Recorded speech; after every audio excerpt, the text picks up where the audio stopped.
మొత్తం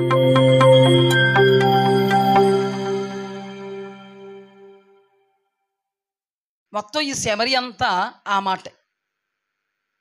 మీ మనస్సు అనబడేటువంటి నడుం కట్టుకోవాలి.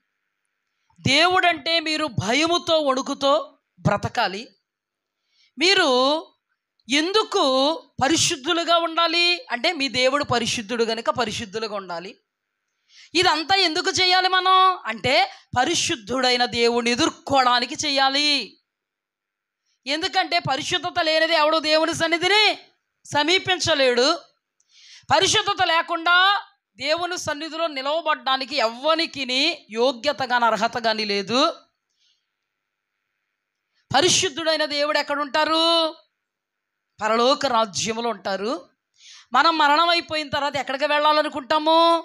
పరలోక రాజ్యానికి వెళ్ళాలనుకుంటాము. అందుకని పరలోక రాజ్యమునకు వెళ్ళు నిమిత్తము మనము చేయవలసినటువంటి క్రియలు, ప్రక్రియలు, జీవన విధానము, పద్ధతి, ప్రవర్తన అంతయు పేతురు గారు తన మొదటి పత్రికలో ఆ దినాన ఆ సంఘానికి, ఈ దినాన సార్వత్రిక సంఘానికి, నేటి సమయములో ఎరడోని క్యాంప్ సంఘానికి రాస్తూ అదే పరిశుద్ధాత్మ దేవుని ద్వారా ఈ దినాన మనకు దేవాది దేవుడు విశదపరచనై ఉన్నారు. హల్లెలూయా, దేవునికి మహిమ కలుగునుగా.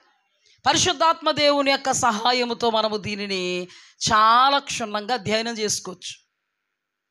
పరిశుద్ధ గ్రంథం ఆది కాండం మొదలుకొని ప్రకటన గ్రంథం వరకు రిఫరెన్స్ చూపించాలంటే చాలా రిఫరెన్స్ చూపించవచ్చు. కానీ సమయాన్ని బట్టి, సందర్భాన్ని బట్టి మీకు అర్థమయ్యేటువంటి విధానంలో ఆ రిఫరెన్స్లో ఉండేటువంటి గూఢార్థాలను దేవుని యొక్క ఆత్మచేత మనము విశదపరుచుకుందాం. హల్లెలూయా. ఇప్పుడు మొట్టమొదటి మాట ఏంటంటే మనము సేవిస్తున్నటువంటి దేవుడు పరిశుద్ధ దేవుడు. మీరు ఒక్కసారి గమనించినట్లయితే పరిశుద్ధుడు అయిన దేవా అని సృష్టిని కలుగు చేసినటువంటి మనము సేవిస్తున్నటువంటి దేవాది దేవుడు అనబడే యేసుక్రీస్తు ప్రభువారిని తప్ప మరి ఎవరు కూడా పరిశుద్ధుడు అని సంబోధించరు. ఆఖరికి అన్యజనులు కూడా తాము సేవిస్తున్నటువంటి దేవతలను కానీ దేవుళ్ళు కానీ పరిశుద్ధ దేవతలు దేవుళ్ళని సేవించారా, ప్రకటించారా, పలికారా, ఆరాధించారా?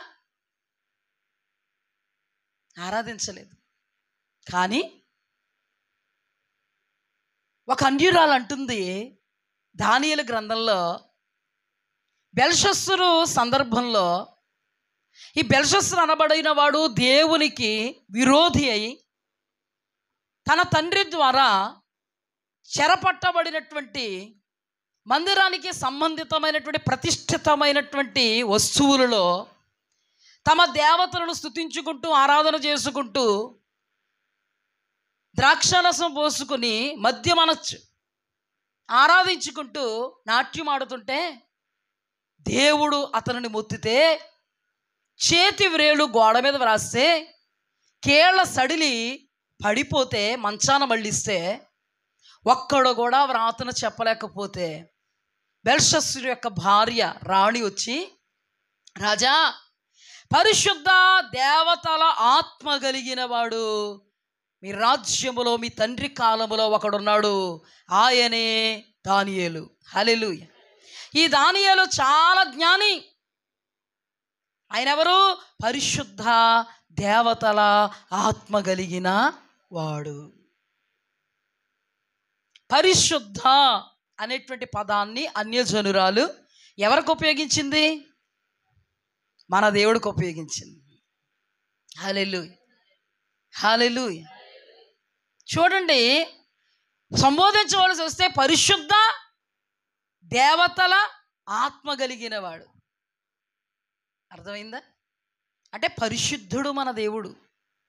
అందుకే మన దేవుణ్ణి సైన్యములకు అధిపతిగా యెహోవా పరిశుద్ధుడు పరిశుద్ధుడు పరిశుద్ధుడని మానక దివారాత్రములు దేవదూతలు ఆరాధిస్తూ కొనియాడుతుంటే, ఆయన ప్రజలమగా, ఆయన బిడ్డలమగా, ఆయన స్వకీయ సాంపాద్య జనాంగంగా, ఆయన పేరు పెట్టి పిలువబడినటువంటి వారమైనటువంటి మనము దేవాది దేవుణ్ణి పరిశుద్ధుడా అని సంబోధిస్తున్నాం. హల్లెలూయా. మన దేవుడు పరిశుద్ధుడు. పరిశుద్ధులుగా ఉండడానికే దేవుడు మనల్ని పిలిచాడు. హల్లెలూయా. దేవుని వాక్యంలో చాలా సందర్భంలో పౌలయ్య గారు రోమీయులకు రాసిన పత్రిక అయితే ఏమి, ఎఫెసీయులకు రాసిన పత్రిక అయితే ఏమి, కొలస్సీయులకు రాసిన పత్రిక అయితే ఏమి, ఈ పత్రికలలో మనం చూస్తున్నట్లయితే స్టార్టింగ్లో పిలవబడిన వారికి, పరిశుద్ధులుగా ఉండడానికి పిలవబడిన వారికి, విశ్వాసులకు, సంఘానికి నా వందనాలు తెలియపరుస్తున్నాను. హల్లెలూయా. మీరు రోమా గ్రంథం చూడండి, లేకపోతే పౌలయ్య గారి పత్రికలు చూడండి. ఫస్ట్ 100 వచనాలు చెప్తున్నప్పుడు పరిశుద్ధులుగా ఉండడానికి పిలువబడిన విశ్వాసులు, సంఘము. సంఘంలో ఎవరుంటారు? విశ్వాసులు ఉంటారు. ఈ విశ్వాసులు దేనికోసం పిలువబడ్డారు? పరిశుద్ధులుగా ఉండడానికి, అపరిశుద్ధులుగా ఉండడానికి కాదు, అపవిత్రులుగా ఉండడానికి కాదు. పరిశుద్ధులుగా ఉండడానికి దేవుడు ఎందుకు పిలిచాడు అంటే, ఈ లోకములో మన యాత్ర ముగించిన తరువాత పరిశుద్ధులుగా మనం ఈ లోకయాత్రను ముగించిన తర్వాత పరిశుద్ధ దేవునిని చేరుకోవడానికే పరిశుద్ధులుగా దేవుడు మనల్ని ఉండమన్నాడు. హల్లెలూయా. ఈ రోజున క్రైస్తవ సంఘాలలో, అమ్మా నీవు దేవుడి దగ్గరికి ఎందుకు వస్తున్నావు? అయ్యా నీవు దేవుని దగ్గరికి ఎందుకు వస్తున్నావు? సహోదరుడా నీవు దేవుని దగ్గరికి ఎందుకు వస్తున్నావు? సహోదరి నీవు దేవుడి దగ్గరికి ఎందుకు వస్తున్నావు అంటే, చాలామంది నేను దేవుడి దగ్గరికి మేలు చేస్తాడని వస్తున్నానండి, ఉపకారాలు చేస్తాడని వస్తున్నానండి, 50 బస్తాలు పండుతాయని వస్తున్నానండి, కీడులు తొలగిపోతాయని వస్తున్నానండి, ఏదేదో కలిసి వస్తుందని వస్తున్నానండి అని 99% మంది చెబితే 1% మంది మాత్రం ఏం చెప్తారంటే, నేను పరిశుద్ధుడైన దేవుని సరసన నిలబడడానికి వస్తున్నానండి. హల్లెలూయా. పరలోక రాజ్యమును సమీపించు నిమిత్తం నేను వస్తున్నానండి. పరలోక రాజ్యం ప్రవేశించడానికి నేను వస్తున్నానండి. పరలోక రాజ్యములో ఆ మహామహిమ కలిగినటువంటి దేవుని సరసన నిలబడడానికి నేను వస్తున్నానండి అని చెప్పేవాళ్ళు చాలా తక్కువ, 1% మాత్రమే. వేరే వేరే కారణాలతో వస్తున్న వాళ్ళు 99%. ఏ పరలోకం అన్న మాట ఎత్తకూడదా? చచ్చిపోతావన్నా? ఎత్తగానే చచ్చిపోతావా? అపచారమా? లెంపలు వేసుకునే పరిస్థితా పరలోకం ఎత్తాలంటే? చావెత్తాలంటే? పరలోకం ఎప్పుడు వెళ్తామండి? చచ్చిపోయాకనే కదండి. ఎందుకండి బాబు పరలోకం? చూద్దాంలేండి. కాదు, మన నిరీక్షణ పరలోకం. మనం యుగయుగాలు జీవించేటువంటి ఆ లోకం కొరకు, ఆ శాశ్వతమైన లోకం కొరకు, ఈ అశాశ్వతమైన లోకములో శిథిలమైపోయేటువంటి ఈ గుడారములో శిథిలము కాని ఆ గుడారం కొరకు వేచియుండు నిమిత్తము మనము పరిశుద్ధులుగా ఉండుటకు పిలవబడ్డాము. హల్లెలూయా. పరిశుద్ధులుగా ఉండుటకు పిలువబడ్డాం. పరిశుద్ధులుగా ఉండుటకు విశ్వాసులమైన మనం, సంఘస్థులమైన మనం పిలువబడ్డాం. అయితే పరిశుద్ధతను కాపాడుకుంటున్నామా? పరిశుద్ధత లేని దేవుడు దేవుని సన్నిధిని సమీపించలేడు. అపవిత్రులు దేవుని రాజ్యములకు వారసులు కారు. పరిశుద్ధులు మాత్రమే దేవుని యొక్క సన్నిధిలో అడుగు పెట్టడానికి యోగ్యులు. మరణించిన తర్వాత మొట్టమొదటగా రాబోతున్నటువంటి రారాజుతో పరిశుద్ధ సమూహములో ఉండడానికి అర్హులు. చనిపోకపోతే, ఇంకా జీవించి ఉంటే, సజీవులముగా ఉంటే, కడబొర స్వరము వినిపించినప్పుడు, కడబొర ధ్వని వినిపించినప్పుడు, దేవుని యొక్క స్వరం వినిపించినప్పుడు ఎగిరి వెళ్ళిపోవడానికి పరిశుద్ధత లేకపోతే యోగ్యత కానీ అర్హత కానీ లేదు. భ్రమలో ఉన్నంత మాత్రాన, పరిశుద్ధులం అనుకున్నంత మాత్రాన, పవిత్రులం అనుకున్నంత మాత్రాన, మందిరములో ఉన్నామనుకున్నంత మాత్రాన, విశ్వాసులం అనుకున్న మాత్రాన, సంఘస్థులం అనుకున్నంత మాత్రాన, ప్రార్థించే అనుభవాలు ఉన్నంత మాత్రాన, ఆరాధించే అనుభవాలు ఉన్నంత మాత్రాన, అర్పణలు అర్పించే అనుభవాలు ఉన్నంత మాత్రాన ఎత్తబడతావు, ప్రభువుని ఎదుర్కొంటావు, ప్రభువు యొక్క ప్రత్యక్షతలో నిలబడతావు అని అనుకోవడము భ్రమ. ఎవరు ఎత్తబడతారు? పరిశుద్ధులుగా ఉంటే, పరిశుద్ధత కొనసాగిస్తే ఎత్తబడతాం. దేవుడేమన్నాడు? పరిశుద్ధులు సంపూర్ణులగుటకు. హల్లెలూయా. పరిశుద్ధులు సంపూర్ణులగుటకు అంటే ఏంటి అర్థం? పరిశుద్ధులు సంపూర్ణులగుట అంటే ఏంటో తెలుసు అర్థం? పరిశుద్ధులు చచ్చే వరకు పరిశుద్ధతను కాపాడుకొనుటయే పరిశుద్ధతను సంపూర్తి చేయుట. ఎప్పుడు చచ్చే వరకు పరిశుద్ధులుగా ఉంటారు అంటే సంఘ సహవాసములో ఉంటే మాత్రమే ఉంటారు. ఎప్పుడు సంపూర్ణులవుతారు? ఎప్పుడు పరిశుద్ధతను కడవరకు కొనసాగిస్తారు? సహవాసములో ఉంటే మాత్రమే కొనసాగిస్తారు. అందుకే దేవుడు ఏమన్నారు? ఎఫెసీయులకు రాసిన పత్రిక 4వ అధ్యాయము 13వ వచనం, పరిశుద్ధులు సంపూర్ణులగునట్లు క్రీస్తు శరీరము క్షేమాభివృద్ధిని చెందుటకును పరిచర్య ధర్మము జరుగుటకును ఆయన కొందరిని అపోస్తులుగాను, కొందరిని ప్రవక్తలుగాను, కొందరిని స్వార్థికులుగాను, కొందరిని కాపరులుగాను, ఉపదేశకులుగాను నియమించింది. అందువలన మనమేక మీదట పసిపిల్లలమై ఉండి మనుష్యుల మాయోపాయముల చేత వంచనతోనూ తప్పు మార్గమునకులాగు కుయుక్తుతోనూ గాలికి కొట్టుకొని పోవునట్లు కల్పింపబడిన ప్రతి ఉపదేశమునకు ఇటు అటు కొట్టుకొని పోవచ్చు అలల చేత ఎగరగొట్టబడిన వారమైనట్లుండక ప్రేమ కలిగి సత్యము చెప్పుచు క్రీస్తు వలె ఉండుటకు మనమన్ని విషయాలలో ఎదుగుదుము. ఇది నేను వివరిస్తాను, జాగ్రత్తగా వినండి. పరిశుద్ధులు సంపూర్ణులు అవ్వడం అంటే ఏంటి? పరిశుద్ధులు సంపూర్ణులు ఎప్పుడవుతారు? అసలు పరిశుద్ధులు సంపూర్ణులు అవ్వడానికి దేవుడు ఏ వేని మనకి ప్రజెంట్ చేస్తున్నారు? పరిశుద్ధులు సంపూర్ణులు అవ్వడానికి దేవుడు ఏ వేని మనకి సరళం చేసి ఈ వేలో ఉండండి అని తెలియపరుస్తున్నారు? అంటే పరిశుద్ధులుగా ఉండడానికి దేవుడు మనల్ని పిలిచాడు. అంటే ఈ లోకములో నీ బంధువులు, నీ రక్త సంబంధికులు, నిన్న కన్న తల్లిదండ్రులు, నీ తోబుట్టువులు, నీ అనబడినటువంటి వారు ఇరుగు పొరుగులో ఎంతోమందికి లేనటువంటి దేవుని కృప వలన కలిగినటువంటి రక్షణ, విమోచన, విడుదల దేవదేవుడు నిన్ను కృపతో జ్ఞాపకం చేసుకుని నిన్ను పరిశుద్ధులుగా ఉండుటకు పిలిచాడు. హల్లెలూయా. ఇప్పుడు పరిశుద్ధులుగా ఉండుటకు పిలిచాడంటే ఇంటి దగ్గరనే పరిశుద్ధంగా ఉండనా ప్రభువా?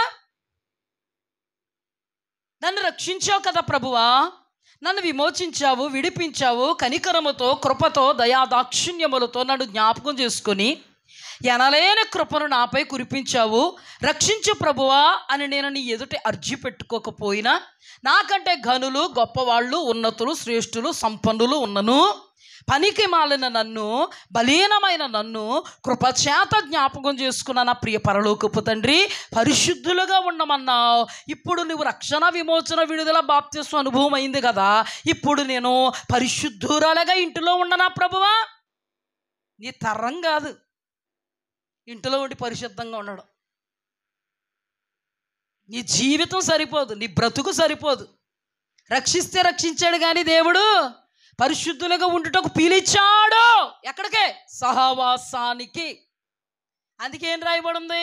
సహవాసమునకు పిలిచిన నీ దేవుడు నమ్మదగినవాడు. పిలవకుండా ఇంటి దగ్గరుండమ్మా, అయ్యా ఇంటి దగ్గరుండు అని అన్నారు ఆయన. పరిశుద్ధులుగా ఉండుటకు మనల్ని పిలిచారు. ఎక్కడికి? సహవాసానికి. ఆ మాట చూపించి నేను ముందుకు వెళతాను. హెబ్రీలకు రాసిన పత్రిక 10వ అధ్యాయము 24 నుండి, కొందరు మానుకొనుచున్నట్టుగా సమాజముగా కూడుట మానక ఒకరినొకడు హెచ్చరించుచు ఆ దినము సమీపించుట మీరు చూచిన కొలది మరి ఎక్కువగా అలాగూ చేయొచ్చు. ప్రేమ చూపుటకును సత్కార్యములు చేయుటకును ఒకరినొకడు పురుకొల్పుకొనవలనని ఆలోచింతుము. మనము సత్యమును గూర్చి అనుభవ జ్ఞానము పొందిన తరువాత బుద్ధిపూర్వకముగా పాపము చేసిన యెడల పాపమునకు బలి ఇకను ఉండదు గాని న్యాయము తీర్పునకు భయముతో ఎదురుచూచుటయు న్యాయపు తీర్పునకు భయముతో ఎదురుచూచుటయు న్యాయపు తీర్పునకు భయముతో ఎదురుచూచుటయు నొక్కి ఒక్కానించి చదువుతున్నాను, జాగ్రత్తగా వినండి. న్యాయపు తీర్పునకు భయముతో ఎదురుచూచుటయు విరోధులను దహింపబోవు తీక్షణమైన అగ్నియు ఇకను ఉండును. ఎవడైనను మోషే ధర్మశాస్త్రమును నిరాకరించిన యెడల 2-3 సాక్షుల మాట మీద కనికరింపకుండా వాని చంపించుదురు. ఇట్లుండగా దేవుని కుమారుని పాదములతో త్రొక్కి తాను పరిశుద్ధ పరచబడుట సాధనమైన నిబంధన రక్తమును అపవిత్రమైనదిగా ఎంచి కృపకు మూలమగు ఆత్మను తిరస్కరించిన వాడు ఎంత ఎక్కువ అయినా దండనకు పాత్రుడుగా ఎంచబడునని మీకు తోచును. 32 ప్రభువు తన ప్రజలకు తీర్పు తీర్చును అనియు చెప్పిన వానిని ఎరుగుదుము కదా, జీవము గల దేవుని చేతిలో పడుట భయంకరము. హల్లెలూయా. ఇక్కడ రాయబడిన మాట, కొందరు మానుకొనుచున్నట్టుగా. సంఘములో అందరూ సహవాసంలో ఉంటారండి? సంఘంలో అందరూ సహవాసంలో ఉంటారా? ఎవరి గురించి మాట్లాడుతున్నారు? దేవదేవుడు, సర్వశక్తుడు, జీవాధిపతి, పరలోకపు తండ్రి. ఎవరి గురించి మాట్లాడుతున్నారంటే కొందరు మానుకొనుచున్నట్టుగా. అర్థమవుతుందా? మీరున్నారు అందులో? చెప్పలేరా? మీరు లేరు. ఇలాగైతే ఎలాగమ్మా బాబు? మరి డాక్టర్ గారు ఏదైనా సమస్యతో వెళ్ళినప్పుడు చెప్పమంటే చెప్తున్నారు లేదా? తేడా వచ్చేద్ది. మరి లేదా కరెక్ట్గా చెప్పండి సమస్య, లేదా తేడా వచ్చేద్ది. కొందరు మానుకొనుచున్నట్టుగా సమాజముగా కూడుకునుట మానక. ఇక్కడ ఒకరినొకడు హెచ్చరించుచు ఆ దినము సమీపించిన కొలది. ఏ దినం కొరకు మనం దేవుడి దగ్గర ఉన్నాం? అమ్మాయి పెళ్లి దినం కొరక? ఏ దినం కొరకు? కష్టాలన్నీ పోయే దినం కొరక? ఏ దినం కొరకు? ప్రార్థనలకు ఫలమొచ్చే దినం కొరకు? ఏ దినం కొరకు? ఇక్కడ కన్ను మూస్తే అక్కడ కన్ను తెరిచే ఆ దినం కొరకు. ఈ రోజున చాలామంది కూడుకోవట్లేదంటే మరణం అవరనుకుంటున్నారు వాళ్ళు అన్నమాట. ఈ లెక్కల్లోని పాపం మరణం రుచి చూడరు. మరణం రుచి చూడకుండా ఎగిరి వెళ్ళిపోతావా యేసుతో? నువ్వేమన్నా ఏలియమనుకుంటున్నావా? అగ్ని రథాలతో గుర్రాలతో ఎగిరిపోవడానికి? నువ్వేమన్నా హానోకు అనుకుంటున్నావా? అసలు దేవుడు ఎందుకు సహవాసాన్ని ఏర్పాటు చేశాడు? సహవాసానికి పిలిచినవాడు నమ్మదగినవాడు. ఎందుకు? ఆ దినము సమీపించిన కొలది మరి ఎక్కువగా. అంటే నీ మరణదినం సమీపించే కొలది మరి ఎక్కువగా. అంటారేమో, ఏమండి నాకు ఇంకా 60-70 సంవత్సరాలు వస్తే నా మరణదినం సమీపిస్తుందండి, అప్పుడు నేను దేవుడి సన్నిధికి వచ్చేద్దాం అనుకుంటున్నానండి. వెర్రివాడా, ఈ రాత్రి నీ ప్రాణం అడిగితే? పసిగందులు పోతున్నారు, చిన్న బిడ్డలు పోతున్నారు, యవనస్తులు పోతున్నారు. కాటికి కాలు చాపుకున్న ముసలం ఎప్పుడు పోద్దా అనుకుంటుంటే ఆ ముసలం పోతలేదు. అది నీ మరణదినం నీ చేతుల్లో ఉందా? నీ జన్మదినం నీ చేతుల్లో ఉందా? నీ చావు రోజు నీ చేతుల్లో ఉందా? నీవిక్కడ కళ్ళు మూస్తే అక్కడ తెరిచేటువంటి పరిస్థితి ఎప్పుడో నీకు తెలియదు. కానీ ఇక్కడ కన్ను మూస్తే మాత్రం అక్కడ తెరవగలిగేటువంటి పరిస్థితి అనబడేటువంటి మార్గాన్ని దేవుడు నీ ముందు పెట్టాడు. హల్లెలూయా. ఇది జీవమునకు నడుపు మార్గము. ఆ దినము సమీపించిన కొలది మరి ఎక్కువగా. ఇప్పుడు చూడండి, మీరు ఎంతమంది దేవుడి సన్నిధులు ఉన్నారో, నొక్కి ఒక్కని చెప్తుంటే కస్ కస్ మరి పొడుచుకుంటుందా? మీకు పొడుచుకోదు. ఎందుకు? అనుదిన సహవాసానికి వస్తున్నటువంటి కృప. బుధవారం వస్తున్నాం, ఆదివారం వస్తున్నాం, శుక్రవారం వస్తున్నాం. మాకేలా? చూడండి ఎంత నిర్భయంగా ఉన్నారు మీరు. మీ మనస్సాక్షి మీ మీద నేరారోపణ చేస్తుందా? చేయట్లేదు, చెయ్యదు కూడా. రాలేని వాళ్ళకి రాలేని వాళ్ళు ఒక్కరు ఇక్కడికి వచ్చి కూర్చున్నారుగా సపోజ్, డిస్కు నేరారోపణ చేస్తుందా లేదా? నేరారోపణ చేస్తే నన్నే కొట్టారనుకుంటే పోతారు. దేవుడు మాట్లాడుతున్నారు అనుకుంటే బుధవారం వస్తారు, శుక్రవారం వస్తారు, ఆదివారం వస్తారు, బాగుపడతారు. ఆ తర్వాత ఆత్మబలం ఎక్కువైపోయి అనుదిన సహవాసంలోకి వస్తారు. ఇది ప్రాసెస్. దేవుడు సన్నిధిలో ఉన్నప్పుడు తెలియకుండానే ఆత్మకు శక్తి వస్తుంది, బలం వస్తుంది, ప్రభావంతో మనం నింపబడగలుగుతాం. హల్లెలూయా.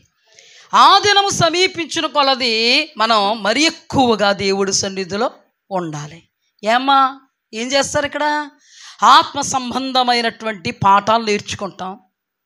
ఆత్మ సంబంధంగా దేవుడు వాక్యం తెలియపరుస్తున్నట్టుగా తన పొరపాట్లు కనుగొనగలవాడెవడు? తమ పాపాలు ఎవరికి తెలుస్తాయి?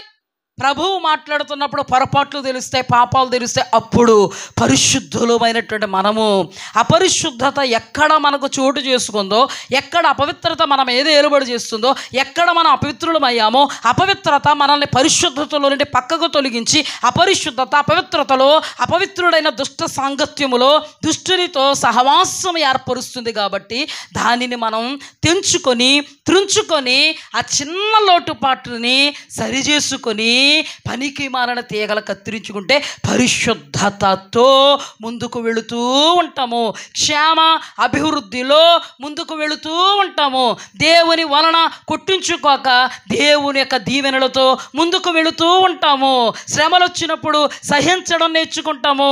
శ్రమలో దేవుని స్తుతించడం నేర్చుకుంటాము. శ్రమ తర్వాత కిరీటాన్ని ఇస్తాడనే నిరీక్షణతో బ్రతకగలుగుతాము. శ్రమ లేనిదే కిరీటం లేదని శ్రమలకు ఆమడ దూరం పారిపోకుండా శ్రమకు ఎదురొడ్డి నిలబడతాము. ఎక్కడ నిలబడాలో, ఎక్కడ కూర్చోవాలో, ఎక్కడ పండుకోవాలో, ఎక్కడ మేలుకోవాలో, ఎక్కడ పారిపోవాలో, ఎక్కడ దాగుకోవాలో, ఎక్కడ ఎదురొడ్డి నిలబడాలో పరిశుద్ధాత్మ దేవుని అన్యోన్య సహవాసములు దేవుని యొక్క సన్నిధిలో మనం ఉన్నట్లయితే మన కడుపులో ఊరెడు నీటి బొగ్గైనటువంటి పరిశుద్ధాత్మ యొక్క ప్రవాహము దినము అభివృద్ధి నొందుతూ ఉంటుంది.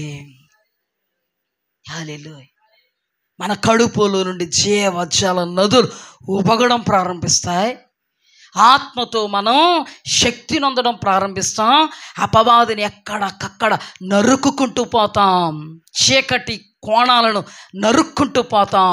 మార్గాన్ని దేవుని బాటలో సరళం చేసుకుంటూ కడ వరకు పరిశుద్ధులమైన మనము సంపూర్ణతను సాధిస్తాము ఈ సహవాసము ద్వారా. హల్లెలూయా. అందుకే ప్రభువు ఎఫెసీయులకు రాసిన పత్రికలో పరిశుద్ధులు సంపూర్ణులగుటకు, సంఘము క్షేమాభివృద్ధి నొందుటకు దేవదేవుడు కొందరిని అపోస్తలులుగాను, కొందరిని ప్రవక్తలుగాను, కొందరిని ఉపదేశకులుగాను, కొందరిని స్వార్థికులుగాను, కొందరిని కాపరులుగాను ఏర్పాటు చేశాడు. హల్లెలూయా. పాస్టర్ గారిని ఊరికి ఏర్పాటు చేశారమ్మా దేవుడు. కొంతమంది బుధవారం ఊరికి ఏర్పాటు చేశారు, కొంతమంది శుక్రవారం ఊరికి ఏర్పాటు చేశారు అన్నట్టుగా ఆదివారం క్రైస్తవులు. మరికొంతమంది ఆదివారం కూడా ఊరుకో పెడతాడు దేవుడు. ఆదివారం కూడా ఊరికే. వాళ్ళకి ఆదివారమో తెలదు, మంగళవారమో తెలదు. ఎందుకు పిలిచినట్టు దేవుడు? ఎందుకు రక్షించినట్టు? ఎందుకు విమోచించినట్టు, విడిపించినట్టు? ఏమండి, ఇశ్రాయేలీని దేవుడు ఐగుప్తు బానిసత్వం నుంచి విడిపించినను ఆ బానిసత్వంలో నుండి తప్పింపబడ్డారనే మాటే కానీ పాలు తేనెలు ప్రవహించేటువంటి దేశానికి వాళ్ళు వెళ్లకుండా అరణ్యంలో రాలిపోయారు. ఇంకెందుకు బానిసత్వం నుంచి దేవుడు విడిపించడం? వ్యర్థం కదా. దాని సాదృశ్యం ఏంటంటే దేవుడు కృప వలన రక్షింపబడ్డారు కానీ పరిశుద్ధులుగా పిలువబడడానికి దేవుడు ఏర్పాటు చేస్తే పరిశుద్ధులుగా ఉండుటకు, పరిపూర్ణులగుటకు దేవుడు ఏర్పాటు అనబడేటువంటి సంఘము సహవాసములో నిలబడనటువంటి వాడు తప్పక పరిపూర్ణుడు కాలేడు. పరిపూర్ణులు మాత్రమే పరలోక రాజ్యములో ప్రవేశించగలుగుతారు. మన దేవుడు పరిపూర్ణుడు కనుక మీరును పరిపూర్ణులై ఉండెదరు, ఉండాలి, ఉంటేనే పరలోకం అని ఎవరు చెప్పారండి? దేవుడు చెప్పాడు. నేను రక్షింపబడ్డానండి, ఈ రక్షణను బట్టి వెళ్ళిపోతానండో. ఎక్కడికి వెళ్తా? కూరగాయల మార్కెట్కి వెళ్తావేమో కానీ నీకు పరలోకం మాత్రం వెళ్ళాలి. ఇదేమన్నా కూరగాయల మార్కెటా? పరలోకం షాపింగా? డబ్బులుంటే వెళ్ళిపోవచ్చండి షాపింగ్కి. పరిశుద్ధత ఉంటేనే వెళతావు పరలోకం. పరిశుద్ధత లేకపోతే పరలోకం వెళ్ళడం అనేది అసంభవం. పరిశుద్ధంగా ఉండాలని ఎవరు నేర్పుతారు నీకు? సంఘం క్షేమాభివృద్ధిని అందడానికి దేవుడంట దైవ జనాంగాన్ని ఆయన ఆత్మతో నింపాడంట. ఒకే సంఘానికి వీళ్ళందరూ ఉంటారని కాదు, సార్వత్రిక సంఘానికి ఎంతమంది దైవజనులు ఉంటారు, అపోస్తులు. మీ దైవజనులకు దేవుడు అపోస్తులత్వం ఇచ్చాడేమో, మీ దైవజనులకు దేవుడు ప్రవక్త అభిషేకం ఇచ్చాడేమో, మీ దైవజనులకు దేవుడు సువార్త ప్రకటించేటువంటి కృప ఇచ్చాడేమో, మీ దైవజనులకు దేవుడు సంఘాన్ని కాయగలిగేటువంటి కాపరత్వము నమ్మకత్వం ఇచ్చాడేమో. పౌలయ్య గారికి ఇవన్నీ ఉన్నాయి. హల్లెలూయా. సార్వత్రిక సంఘం మీకు అర్థం అవ్వాలంటే ఎరడోని క్యాంపు సంఘం ఒకటి, ఎరడోని క్యాంపులోనే మరొక సంఘం ఒకటి, సాలంజుమర సంఘం ఒకటి, కార్టిక సంఘం ఒకటి, రాయచూరు సంఘం ఒకటి, ఇలాగ అన్ని సంఘాలు చెప్పుకుంటూ పోతే ప్రపంచవ్యాప్తంగా ఈ సంఘం దేవుడు స్వరక్తం ఇచ్చి సంపాదించుకున్న సంఘం. ఈ సంఘంలో ఉన్నటువంటి విశ్వాసులు పరిశుద్ధులుగా ఉండడానికి దేవుడు పిలిచాడు. పిలిచి ఎక్కడ పెట్టాడు వీళ్ళని?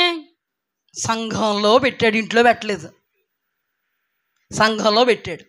సంఘంలో ఇప్పుడు దైవజనులు ఏం చేయాలి? వీళ్ళని క్షేమ అభివృద్ధి కొరకు, సంపూర్ణ పరిశుద్ధత కొరకు, పరిచర్య ధర్మం జరుగుట కొరకు ఈ సంఘాన్ని ఆదికాండం మొదలుకొని ప్రకటన గ్రంథం వరకు దైవాత్మావేశముతో వాళ్ళకి ప్రకటిస్తూ ఉండాలి. వినగలిగే చెవి, గ్రహించే మనస్సు వాళ్ళకుంటే వాళ్ళ హృదయంలో విత్తబడిన విత్తనాలు నూరంతలుగా ఫలిస్తాయి. హల్లెలూయా. లేకపోతే 60 దంతులుగా ఫలిస్తాయి, లేకపోతే 30 దంతులుగా ఫలిస్తాయి. మొత్తానికి ఫలించాలి. నువ్వు 30 ఫలించినా, 60 ఫలించినా, 100కు 100% ఫలించినా మొత్తానికి ఫలించాలి. అంతేగాని ఏమంటే ఇంట్లోనే 30% ఫలిస్తానండి అంటే దేవుడు కొడతాడు. 30% ఫలించి వెళ్ళిపోతాం కదండి పరలోకం అంటే. ఏమంటే 60% ఫలించి వెళ్ళిపోతాం కదండి పరలోకం. 100% ఫలించిన వెళ్ళిపోతాం కదండి పరలోకం. వెళ్ళిపోతారు, ఇంటి దగ్గర ఉండి ఫలించలేరు. మీరు ఎక్కడుండి ఫలించలేరు? ఇంటి దగ్గర ఉండి మీరు ఫలించలేరు. ఎక్కడుండి ఫలిస్తారు? దేవుని సన్నిధిలో ఉండి ఫలిస్తారు. ఏమంటే నిజమేనండి, అసలు దేవుడి సన్నిధిలో ఉంటేనే ఫలిస్తామా? దేవుని సన్నిధిలో ఉంటేనే రారాజు దగ్గరికి వెళ్తామా? దేవుడి సన్నిధిలో ఉంటేనే ప్రభు ప్రత్యక్షమైనప్పుడు మనము ఆయనతో ఎత్తబడతామా? అంతకంటే ముందే మనం చనిపోయినప్పుడు పరిశుద్ధులమైతే ఆయనతో వస్తామా అనేది మనం జాగ్రత్తగా ధ్యానం చేసుకుందాం. అన్నీ చెప్తాను నేను మీకు. పరిశుద్ధాత్మదేవుడు మనల్ని నడిపించినంత మట్టు మీకు అర్థమయ్యే రీతిలో చెప్తాను. ఎస్తేరు మనందరికీ తెలుసు. ఎస్తేరు షూషను కోటలోనికి లేదా రాజుగారి ఆవరణంలోకి రావడమే కృప.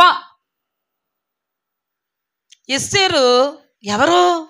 పరాయి దేశస్తురాలు. ఎస్తేరు ఎవరు? ఒక అనామకురాలు.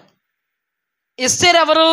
ఒక అనాథ బిడ్డ, తల్లిదండ్రుల ప్రేమను నోచుకొని బిడ్డ, మొర్దెకై యొక్క రక్త సంబంధి. ఎస్తేరుని మొర్దెకై సాకాడు, కుమార్తెగా స్వీకరించాడు, అద్భుతంగా ఉపదేశం చేశాడు. చక్కగా పరిశుద్ధమైనటువంటి అనుభవాన్ని, పవిత్రమైనటువంటి జీవితాన్ని ఆమె కలిగి ఉంది. కానీ ఆమె పట్ల దేవదేవునికి ఒక ఉద్దేశ్యం ఉంది. ఆమె పట్ల దేవదేవునికి ఉన్న ఉద్దేశ్యం ఏంటంటే, ఈయన కుమార్తె రాజు సరసన నిలబడాలి అనేది దేవుని యొక్క ఉద్దేశ్యం. దేవుడు డిక్లేర్ చేసుకున్నాడు, దేవుడు ఆరాటపడుతున్నాడు, దేవుడు కనుసైగలలో ఆ బిడ్డ ఉండాలనుకుంటున్నాడో ఎలాగా అంటే రాణిగా, రాజుగారి సరసన రాణిగా ఉండాలనుకుంటున్నాడు. దేవుడి ఉద్దేశ్యం మీ అందరికీ తెలిసిన విషయాలు కాబట్టి నేను చాలా క్షుణ్ణంగా చిన్నగా వివరించి మిగతా సందర్భాల్లోకి వెళ్తాను. ఇప్పుడు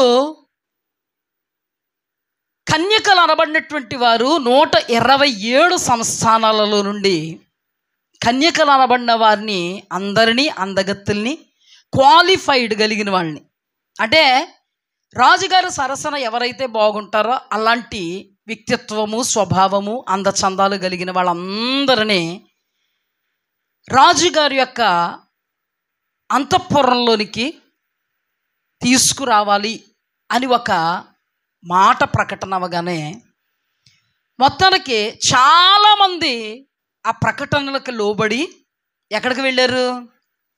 కన్యకలు ఎక్కడికి వెళ్ళారండి? రాజుగారి కోటలోనికి వెళ్ళారు. ఆ రాజుగారి కోటలోనికి దేవుడు ఉద్దేశ్యములో ఉన్న ఎస్తేరు కూడా వెళ్ళింది. హల్లెలూయా. వెళ్ళేటప్పటికి ఇదంతా నేను అంటాను కృప అంటాను, ఇదంతా కృప అంటాను. కానీ అక్కడికి వచ్చిన వాళ్ళందరూ కూడా కృపే. రాజుగారి కోటలోకి వెళ్ళారంటే ఒక మెట్టు ఎక్కారు, ఒక మెట్టు వాళ్ళు పైకి ఎక్కారంటే కృపతో ఎక్కారు. కానీ రాజుగారి సరసన నిలబడిన వాళ్ళు ఒక్కరో, కృపను కోల్పోయిన వాళ్ళు 99% మంది, కృపలో నిలబడిన వాళ్ళు 1% మంది. అసలు ఇంటి దగ్గర ఉన్నందుకు ఆమె రాజుగారి సరసన నిలబడిందా? రాజుగారి ఆజ్ఞ మేరకు షూషను కోటలో నిలబడి హేగే అలంకరించిన అలంకారము మాత్రమే అలంకరించుకున్నందుకు దేవుని వాక్యమును బట్టి మీ అందరికీ చాలాసార్లు అధ్యయనం గనక, ధ్యానం గనక, మీ ఆత్మ జ్ఞానముతో ఈ మాటను మీరు చెప్పాల్సి వస్తే ఏమని చెప్తారు? హేగే అలంకరించిన అలంకారము తప్ప మరి ఏ అలంకారము కోరుకోని కారణాన ఎస్తేరు రాజు సరసన రాణిగా నిలబడింది. 127 సంస్థానాలకు ఆమె ఏమైంది? రాణి అయింది. హేగేను ఎవరు ఏర్పాటు చేశారు? రాజుగారు. ఎందుకు ఏర్పాటు చేశారంటే రాజుగారు సరసన నిలబడగలిగేటువంటి రాణిని నువ్వు సిద్ధపరచాలి. నీవు సిద్ధపరుస్తున్నప్పుడు, ఎందుకంటే రాజుగారికి ఎవరంటే ఇష్టమో, ఏ సిద్ధపాటు అంటే ఇష్టమో హేగేకు తెలుసు కాబట్టి హేగేను రాజుగారు ఏర్పాటు చేసి హేగే వశానికే అందరినీ అప్పగించారు. కానీ అందరూ హేగే వశముకు అప్పగింపబడినను హేగే అలంకారము గాక మరి వేరే అలంకారాన్ని కూడా వారు కావాలని కోరుకుంటే ఎస్తేరు మాత్రమే హేగే అలంకరించిన అలంకారము మాత్రమే అలంకరించుకొని రాజు దగ్గర నిలబడితే రాజుకు తెలుసు ఎటువంటి అలంకారం ఇష్టమో. ఎటువంటి అలంకారం ఇష్టమో ఆ అలంకారాన్ని హేగే అలంకరిస్తాడు. ఆ అలంకారాన్నే ఎస్తేరు అలంకరించుకుంది కాబట్టి అందరూ కృపలో నిలబడ్డారు, అందరూ అలంకరించుకున్నారు, అందరూ హేగేకి అప్పగింపబడ్డారు. కానీ రాజు దగ్గరికి వెళ్ళింది ఎస్తేరు మాత్రమే. అంటే 99% వెళ్ళలేదు, 1% వెళ్ళారు. ఆ 1% ఎందుకు వెళ్ళింది అంటే హేగే ఎలా అలంకరించాలో దేవుడు హేగేకి చెప్పాడు. హేగేకి తెలుసు రాణిగా రాజుగారి సరసన నిలబడడానికి అలంకారం ఎలాంటిది కావాలో. ఆ అలంకారమే ఎస్తేరు ఒక్కరితో అలంకరించుకుంది కాబట్టి ఎస్తేరు రాజు సరసన నిలబడింది. ఇప్పుడు చెప్పండి, ప్రశ్నలు అడుగుతాను. ఇంటి దగ్గర ఉంటే రాజుగారి పక్కకి వెళ్దునా? ఇంటి దగ్గర ఉంటే అలంకరింపబడుదునా? ఇంటి దగ్గర ఉంటే అలంకరింపబడుతుందా? హేగే హస్తాల్లో ఉంటే అలంకరింపబడుతుందా? ఇప్పుడు నేను ఇంటి దగ్గర ఉండి ఇంకా చాలా అలంకరించుకోవడం నాకు వచ్చండి, లేకపోతే ఎవరొకరి దగ్గరికి వెళ్ళి అలంకరించుకుంటానండి అంటే వెళుతుందా? ఒక ప్రాసెస్లో హేగేతో అలంకరింపబడితే వెళ్తుందా? అలాగే దేవునికి తెలుసు ఏ ఆత్మను ఎవరికి అప్పగించాలో. హల్లెలూయా. నిజంగా దేవుడు సంఘ క్షేమాభివృద్ధి కొరకు, అలాగే పరిచర్య ధర్మం జరగడం కొరకు దేవుడు ఏర్పాటు చేసుకున్నారు. అపోస్తులను కానీ, ప్రవక్తలను కానీ, సువార్థికులను కానీ, కాపరులను కానీ, ఏర్పాటులో ఉన్న వాళ్ళకే దేవుడు సంఘబిడ్డలను అప్పగిస్తాడు. ఈ రోజున ఏర్పాటులో లేని వారు ఉన్నారు, మరి వాళ్ళ దగ్గరికి వెళ్తే విశ్వాసులు, ఏర్పాటులో లేని వాళ్ళు దేవుని రాజ్యానికి వెళ్ళరు. ఏర్పాటులో లేని వారి దగ్గరికి వెళ్ళిన విశ్వాసులు దేవుని రాజ్యానికి వెళ్ళరు. హేగే ఏర్పాటు చేయబడ్డాడు. ఇక్కడ కూడా సంఘ క్షేమాభివృద్ధి కొరకు దేవుడు ఏర్పాటులో ఉన్న వాళ్ళని ఏర్పాటు చేసుకున్నారు. దేవుడు చాలా సందర్భాలు అన్నారు, నేను వారిని ఏర్పాటు చేసుకోలేదు, నేను వారిని పంపలేదు. ఇప్పుడు ఎస్తేరు, నేను శూషను కోటలో కాదు కానండి, నేను వేరే ఇంటిలో ఉండి నేను సిద్ధపడతానండి, సిద్ధపరచడానికి అనుకూలమైన వాళ్ళని నేను తెచ్చుకుని సిద్ధపరుచుకుంటానంటే, నువ్వు రాజు దగ్గరికి వెళ్ళడం అంటూ అసంభవం. నువ్వు అనుకూలమైన వాళ్ళని సిద్ధపరుచుకున్నావు అనుకో, నువ్వు ఇంకొకటి దగ్గరికి వెళ్తావు. ఆడే సైతాన్. అది సబబా? రాజు అలంకరించడానికి ఎవరిని పెట్టాడో వాళ్ళ చేతుల్లో అలంకరింపబడితే మాత్రమే పరలోకం వెళతారు. ఒకటి, వాళ్ళు అలంకరిస్తున్నప్పుడు అలంకారముగాక వేరే అలంకారం ఏది కోరుకోకపోతేనే పరలోకం వెళ్తారు. హల్లెలూయా. అంతేగాని ఇప్పుడు జరుగుతున్న సందర్భాలను బట్టి చెప్తున్నాను. మనం పరిశుద్ధులుగా ఉండడానికి పిలువబడ్డాం. దేవుడు ఏర్పాటులో ఉన్న వాళ్ళే మీకు దైవజనులుగా ఉన్నారనుకోండి. సపోజ్ ఆ ఏర్పాటులో మీరు సహవాసానికి రావాలి.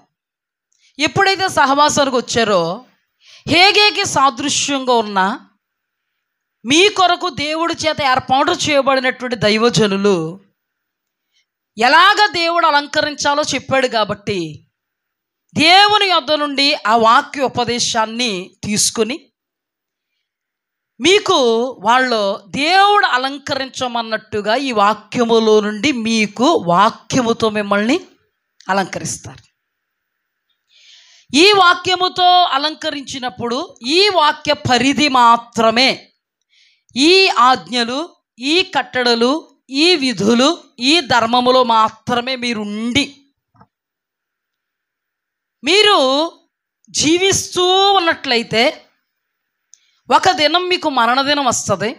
వచ్చేటప్పటికి ఈ పరిశుద్ధ గ్రంథములో అనుదినము దేవుని యొక్క సహవాసములో లేదా వారానికి 2 సార్లైనా 3 సార్లైనా కూడుకుంటున్నప్పుడు ఈ మాటలు మీ జీవితాలలో ఆత్మ సంబంధమైనటువంటి అద్భుతమైనటువంటి అక్షయమైన దైవికమైన దేవుడికి ఇంపైనటువంటి అలంకారముతో మీరు అలంకరింపబడతారు. పరిమళ సువాసనగా ఉండుటకు దేవుడు మనల్ని పిలిచాడు. మీ స్వభావం అలంకరింపబడుతుంది, మీ ప్రవర్తన అలంకరింపబడుతుంది, మీ తీరు అలంకరింపబడుతుంది, మీ నడక అలంకరింపబడుతుంది, మీ ప్రవర్తన అలంకరింపబడుతుంది, మీ పడక అలంకరింపబడుతుంది. శత్రువుల మధ్యలో మీరు ఎలా ఉండాలో మీకు తెలుస్తుంది. శ్రమలు వచ్చినప్పుడు ఎలా ఎదుర్కోవాలో తెలుస్తుంది. దేవుడి మీద ఎలా ఆధారపడాలో తెలుస్తుంది. దేవుడి చేత కొట్టించుకోకుండా దేవుడు దీవెనలు ఎలా పొందుకోవాలో మీకు తెలుస్తుంది. A to Z ప్రతి కోణములో నుండి దేవుడు వాక్యము ద్వారా మిమ్మల్ని అలంకరిస్తూ ఉన్నప్పుడు మీరు దానితో అలంకరింపబడితే ఒక దినం మీరు మరణమైన తర్వాత ఇక్కడ కళ్ళు మూస్తే అక్కడ కళ్ళు తెరుస్తారు. హల్లెలూయా. దేవుడు రాకడకు మునిపే మీరు కళ్ళు మూసారనుకో సమాధిలోనికి మీరు దిగిపోతారు. కానీ రారాజు రాబోతున్నప్పుడు సజీవులుగా ఉన్న వారి కంటే మృతులు అనబడి సమాధుల్లో ఉండబడిన వాళ్ళే మొదట లేస్తారు. ఆ పరిశుద్ధుల యొక్క సమూహముతో రారాజు దిగి వస్తాడు. హల్లెలూయా, హల్లెలూయా. కడబూర స్వరము ధ్వనించగా ప్రియుని స్వరము వినిపించగా ఒడి ఒడిగా ప్రభు చెంతకు చేరేదా ప్రియమార ప్రభు యేసును గాంచెదా, ఒడి ఒడిగా ప్రభు చెంతకు చేరేదా. ప్రియమార ప్రభు యేసును గాంచెదా, నేడు రేపో నా ప్రియుడేసు మేఘాల మీద ఎత్తించెను. అప్పుడు మీరు రారాజు అయినటువంటి యేసుక్రీస్తు సరసన రాణిగా నిలబడతారు.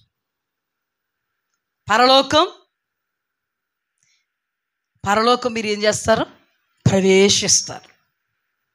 హల్లెలూయా. అంతేకాకుండా మేము చెప్పిన ఈ మాటల దగ్గరికి మీరు రాలేదనుకో, సహవాసం దగ్గరికి మీరు రాలేదనుకో, మేము ఇంట్లో ఉంటామండి అన్నామనుకో, ఏర్పాటు చేయబడినటువంటి దైవజనుడు ఎవరి కోసం ఏర్పాటు చేయబడ్డారు? పరిశుద్ధులుగా పిలువబడినటువంటి సంఘమైనటువంటి మీరు సంపూర్ణతను సాధించడానికి, ఈ పరిచర్య యొక్క ధర్మం నిర్వర్తించడానికి, ఈ సంఘములో ఉన్న ప్రతి ఒక్కరూ క్షేమ అభివృద్ధి నొందడానికి దేవుడు ఏర్పాటు జనాంగాన్ని ఇక్కడ ఏర్పాటు చేశారు. ఇది దేవుని చిత్తం. కానీ ఈ దేవుని చిత్తాన్ని పక్కన పెట్టినట్టు అర్థం. దేవుని ప్రణాళికను, దేవుడి చిత్తాన్ని, దేవుని సంకల్పాన్ని, దేవుని ఊహను, ఉద్దేశాన్ని పక్కన పెట్టి పట్టనట్టుగా వక్రీకరించి, అర్థం అంటే ఏదో అనుకుంటున్నారు కదా. ఒక మాట చెప్తాను. నిన్న మనం ధ్యానం చేసుకున్నాం. అహరోను దేవుడు యాజకుడిగాను, మోషేను దేవుడు నాయకుడిగాను ఏర్పాటు చేసుకుని, కొరాహును, లేవి వంశానికి చెందిన కొరాహును దేవుడు పరిచర్య కొరకు లేవీలకు సేవ చేయగలిగేటువంటి కృపను వాళ్ళకి ఇస్తే, అతడు ఏం చేశాడు అంటే యాజకత్వం మీద కన్నేశాడు. తనకిచ్చినటువంటి స్థానాన్ని బట్టి సంతోషించక ఎవరికో దేవుడిచ్చినటువంటి స్థానం మీద కన్నేశాడు. సైతానుగాడు దేవుడు స్థానం మీద కన్నేశాడు. దేవుడు ఇచ్చిన దానిని కంటే వేరే దాన్ని ఎవడైతే ఆశిస్తాడో, ఆత్మ సంబంధంగా కానివ్వండి, దైవికంగా కానివ్వండి, మీరు బ్రతుకుతున్న బ్రతుకులో కానివ్వండి, మీకు దేవుడిచ్చినటువంటి స్థితి కంటే ఎవడో స్థితి కావాలని కోరుకుంటున్నా, దేవుణ్ణి తక్కువ చేస్తున్నట్టు. అక్కడ దేవుని వాక్యంలో మనం 4 పాయింట్లు సుస్పష్టంగా నిన్న దినం ధ్యానం చేసుకున్నాం. దేవుణ్ణి తృణీకరించిన వాడాయాడని, దేవుణ్ణి అలక్ష్యం చేసిన వాడాయాడని, దేవుని ఎదుట పాపాత్ముడయ్యాడని, దేవుని కోపం వచ్చి అతను చంపేయడానికి, విచిత్రంగా చంపడానికి. విచిత్రంగా అంటే ఎలాగా? భూమి నెర విడిచి సజీవంగానే వాళ్ళని సమాధిలోనికి దిగిపోవు వారిగా చేసింది. అంటే దాని అర్థం ఏంటంటే నోరు తెరిచింది. చేప నోరు తెరిస్తే విచిత్రం ఉండదు. మనం కూడా తినడానికి నోరు తెరిస్తే, అరవడానికి నోరు తెరిస్తే విచిత్రం ఉండదు. కానీ భూమి నోరు తెరిచి నెర విడిచి విచిత్రంగా వాళ్ళని చంపింది. అంటే కోరహు తనకు దేవుడిచ్చినటువంటి స్థితి కంటే తనకి అహరోను యొక్క యాజకత్వ స్థితి కావాలని కోరుకున్నాడు. అది ఏమైంది అతని దృష్టికి? దేవుని దృష్టికి ఏమైందమ్మా? దేవుని దృష్టికి పాపమైంది. మరి ఇప్పుడు దేవుడు ఏర్పాటులో దైవజనులను పెట్టి సంఘములో నిన్ను నాటి సహవాసానికి నిన్ను పిలిస్తే, ఏర్పాటు చేయబడిన వారి హస్తాల్లో నువ్వు ఉన్నావని నీకు తెలిసి నువ్వు ప్రక్కకి వెళ్ళిపోయావనుకో, ఈ ఏర్పాటు నువ్వేం చేసావు? నిర్లక్ష్యం చేసావని, అలక్ష్యం చేసావని, దేవుడు యొక్క ఏర్పాటును నువ్వు తిరస్కరించావని అర్థం. సహవాసానికి రమ్మని నీ క్షేమాభివృద్ధి కొరకు నీవు సంపూర్ణ పరిశుద్ధతలో ఉండి నిమిత్తం, నీవు దేవుని దీవెన పొంది నిమిత్తం, పరలోక రాజ్యం సమీపించాలని ఆకాంక్షతో దేవుడు దైవజనులను పెట్టినప్పుడు నేను ఇంటి దగ్గర ఉంటానని కూర్చున్నావు అనుకో, అప్పుడు దేవుడిని ఏం చేసినట్టు? నిర్లక్ష్యం చేసినట్టు, అలక్ష్యం చేసినట్టు. అది దేవుడి దృష్టికి పాపం అవుతుంది. అలా కాదండి బాబు, మాకు ఇష్టమైన వారిని పోగు చేసుకుంటాము. ఎవరిని? మనుష్యులు దురద చెవులు గలవారై కల్పన కథల వైపుకు మళ్ళు కాలం వచ్చేసింది. నువ్వు ఆల్రెడీ ఏర్పాటు చేయబడిన వారిని పక్కన పెట్టి నీకు ఇష్టమైన వాళ్ళని ఏర్పాటు చేసుకున్నావంటే అక్కడ వాక్యంలో ఉంది. వీళ్ళు ఎవరంట? కల్పన కథలు చెప్పేవాళ్ళని ఏర్పాటు చేసుకుంటావు తప్ప దేవుని ఏర్పాటును కాదని నువ్వు పక్కకి వెళ్ళావంటే ఖచ్చితంగా దేవుని ఏర్పాటులో ఉన్నవాళ్ళు ప్యూర్ ఇళ్ళు. నువ్వు పక్క వెళ్ళావంటే ఎవరిని ఏర్పాటు చేసుకుంటావంటే నువ్వు ఖచ్చితంగా కలిగిన వారవై, దురద చెవులు కలిగిన దానవై, దురద చెవులు కలిగిన వాడవై కల్పనా కథలు చెప్పే దేవుని ఏర్పాటులో లేని వాళ్ళను ఏర్పాటు చేసుకుంటాం. లేదండి వాళ్ళు దేవుని ఏర్పాట్లో ఉన్నారండి అంటే మరి వీళ్ళ ఏర్పాట్లో ఉన్నారు, వాళ్ళు దేవుని ఏర్పాట్లో ఉన్నారు. కానీ వాళ్ళు దేవుని ఏర్పాట్లో ఉంటే నిజంగా వాళ్ళకు కూడా దేవుడు సంఘాన్ని ఇస్తాడు, నిన్ను కాదు. పరిశుద్ధులుగా ఉండడానికి వాళ్ళ హయాముకి వాళ్ళ హస్తాలకి దేవుడు పంపుతాడు. నిన్ను ఎవరి చేతుల్లో పెట్టాడు? వాళ్ళు ఒకవేళ పరిశుద్ధులనంటే అర్థమైందా? నన్ను బాగా అర్థం చేసుకోండి, మీకు అర్థమవుతుందో లేదో అర్థం అవ్వట్లేదు నాకు. 2 పాయింట్స్ చెప్పాను ఇక్కడ. నీ కొరకు దేవుడు ఏర్పాటును కాదని పక్కకి వెళ్తే దేవుని ఏర్పాట్లో ఉన్నవాళ్ళు నీకు తగలదు, అక్రమం చేయవారు అయి ఉంటారు. లేదంటే వాళ్ళు దేవుని ఏర్పాట్లో ఉన్నారంటే వాళ్ళు నీ కొరకు ఏర్పాటు చేసిన వాళ్ళు కాదు, వేరొకరి కొరకు ఏర్పాటు చేసిన వారు. ఇప్పుడు అర్థమైందా నీకు? దేవుని ఉద్దేశాల్లో ఏర్పాటు చేయబడిన వాళ్ళకి దేవుడు సంఘం ఇస్తాడు. కొంతమంది ఏర్పాటు చేయబడని వాళ్ళు కూడా సేవ చేస్తున్నారు, విశ్వాసులు వెళ్తున్నారు వాళ్ళ చేతికి, వాళ్ళ మందన కనికరింపరు, వారి కలిపి చెరుపుడు బోధకులు, కల్పన కథలు అల్లే బోధకులు. వాళ్ళు నిజమైన కాపరులు కాదు, నిజమైన ప్రవక్తలు కాదు, నిజమైన అపోస్తులు కాదు, నిజమైనటువంటి స్వార్థికులు కానే కాదు. అది పాయింట్ గుర్తుపెట్టుకోండి. అలాగని ఇప్పుడు నువ్వు సహవాసానికి రాకుండా ఇంటి దగ్గర కూర్చున్నావంటే దాని అర్థం ఏంటి అంటే జాబ్ చేస్తున్న వాళ్ళ గురించి నేను అనట్లేదు. దేవుడికి తెలుసు ఎవరు ఏ పరిస్థితుల్లో ఉన్నారు, దేవునికి తెలుసు ఎవరు ఏ పరిస్థితుల్లో ఉన్నారో. ఇప్పుడు ఎలా చెప్తే ఎవరో పనులు కల్పించుకుంటారో ఎవరికి తెలుసు? పనులు ఉన్నాయని రాలేదంటే దేవుడికి తెలుసు కదా అని అంటారని అన్నీ తెలుసు ఆయనకి. చూచుచున్నవాడు, అంతేగాని నీ కష్టం వచ్చినప్పుడు చూచుచున్నవాడా అని నువ్వేదో కొంచెం నీ అనాలోచనతోనో అవివేకపు ఆలోచనలు చేసినప్పుడు చూడకూడదు ప్రభువా అని అనొద్దు. నువ్వే అంత తెలివైన దానివైతే నీ తాత ముత్తాతలను పుట్టించినాడు ఆయన. జాగ్రత్త. జ్ఞానులు పుట్టించినాడు. నీ జ్ఞానం ఎంత? మిడిమిడి జ్ఞానం. జాగ్రత్త. ఎలాగెందుకు చెప్తున్నాను? అర్థమైందా? అర్థమైందా? మీ అందరికి ఎలా ఎందుకు చెప్తున్నానో మరి అది జాగ్రత్తగా ఉండండి. ఇంటి దగ్గర కూర్చుంటే సహవాసానికి రాకుండా దేవుడు ఎంపికను నువ్వేం చేసావు? తృణీకరించావు. నువ్వు పరిశుద్ధుడిగా ఉండడానికే పిలిచి సంఘాన్ని దైవజనుల్ని ఏర్పాటు చేస్తే సంఘాన్ని నిర్లక్ష్యం చేసి, దైవజనుల్ని నిర్లక్ష్యం చేసి, సహవాసాన్ని నిర్లక్ష్యం చేసి, పరిశుద్ధతలో కొనసాగింపజేసే దేవుని ఉపదేశాన్ని నిర్లక్ష్యం చేసి, దేవుని సన్నిధిలో అందరూ కలిసి పాటలు పాడే అనుభవాన్ని నిర్లక్ష్యం చేసి, ఆరాధనని నిర్లక్ష్యం చేసి, అంత్యాశీర్వాదాన్ని నిర్లక్ష్యం చేసి, దేవుని సన్నిధిలో ఉండే సంపూర్ణ సంతోషాన్ని నిర్లక్ష్యం చేసి ఎక్కడ ఉంటున్నావు నువ్వు? ఇంటి దగ్గర ఉంటున్నావు. కొంతమంది దేవుని కోసం పనులు కూడా పక్కన పెట్టి లక్ష్యం చేసేవాళ్ళు ఉన్నారు. వాళ్ళకి దేవుడు తగిన ఫలం ఇస్తాడు, అది వేరే విషయం. చెప్పండి, దేవుడి కోసం లక్ష్యం చేసి పనులు పక్కన పెట్టి దేవుడి దగ్గరికి వస్తే ఫలం ఇచ్చినప్పుడు ఏ పని లేకుండా నువ్వు ఎగ్గొట్టుకుని ఇంటి దగ్గర కూర్చుంటే దుష్ఫలం ఇవ్వడా? చెప్పు. ఆలోచించుకుందాం. మరి బాగా మనం ధ్యానం చేయాలి కదా. యెహోవా ధర్మశాస్త్రమును ఆనందించుచు దివారాత్రములు దానిని ధ్యానించేవాడు ధన్యుడు. ఇస్తాడు ఇవిడ. ఏ ఫలం ఇస్తాడమ్మా? నువ్వు మంచి ఫలం దేవుడికి యాపిల్ పండు ఇచ్చావనుకో, దేవుడు కూడా నీకు అంతకంటే మంచి ఫలం ఇస్తాడు. నువ్వు కుళ్ళిపోయిన మామిడి పండు ఇచ్చావనుకో, ఆయన కూడా తప్పకుండా నీకు ఆ ఫలం ఇస్తాడు. ఎందుకో తెలుసా? అణిచి కుదించిస్తాడంట. నువ్వు ఏ కొలతతో కొలిసావో ఆ కొలతతో కొలుస్తాడంట. నువ్వు ఇప్పుడు నిర్లక్ష్యం చేసావనుకో దేవుడు దీవెనివ్వడు. నువ్వు నిర్లక్ష్యం చేసావనుకో దేవుడు ఆశీర్వాదం ఇవ్వడు. ఏమంటే ఎంతోమంది మన బిడ్డలో దేవుని వాక్యాలు ఎదిగి దేవుని కోసం పనిని కూడా పక్కన పెట్టి త్యాగం చేసి దేవుడి దగ్గరకు వస్తుంటే తమ పనుల్లో సఫలత చూసిన వాళ్ళు నాకు సాక్ష్యం చెప్పారు. హల్లెలూయా. తమ పనుల్లో సఫలత చూసిన వాళ్ళు సాక్ష్యం చెప్పారు. తమ పనుల్లో ఎనలేనటువంటి శక్తితో నింపబడడం సాక్ష్యం చెప్పి ప్రభువును మహింపరిచారు. ఏమండి, దేవుడి కోసం నువ్వు ఏదన్నా చేస్తే దేవుడు నీ కోసం అంతకంటే ఎక్కువ చేస్తాడు. అది నీ విశ్వాసం అయి ఉండాలి, అది నీ నిరీక్షణ అయి ఉండాలి. చేస్తాడంటావా? ఈ 2-3 గంటలు పని చేసేసుకుంటే బాగుంటుంది కదా.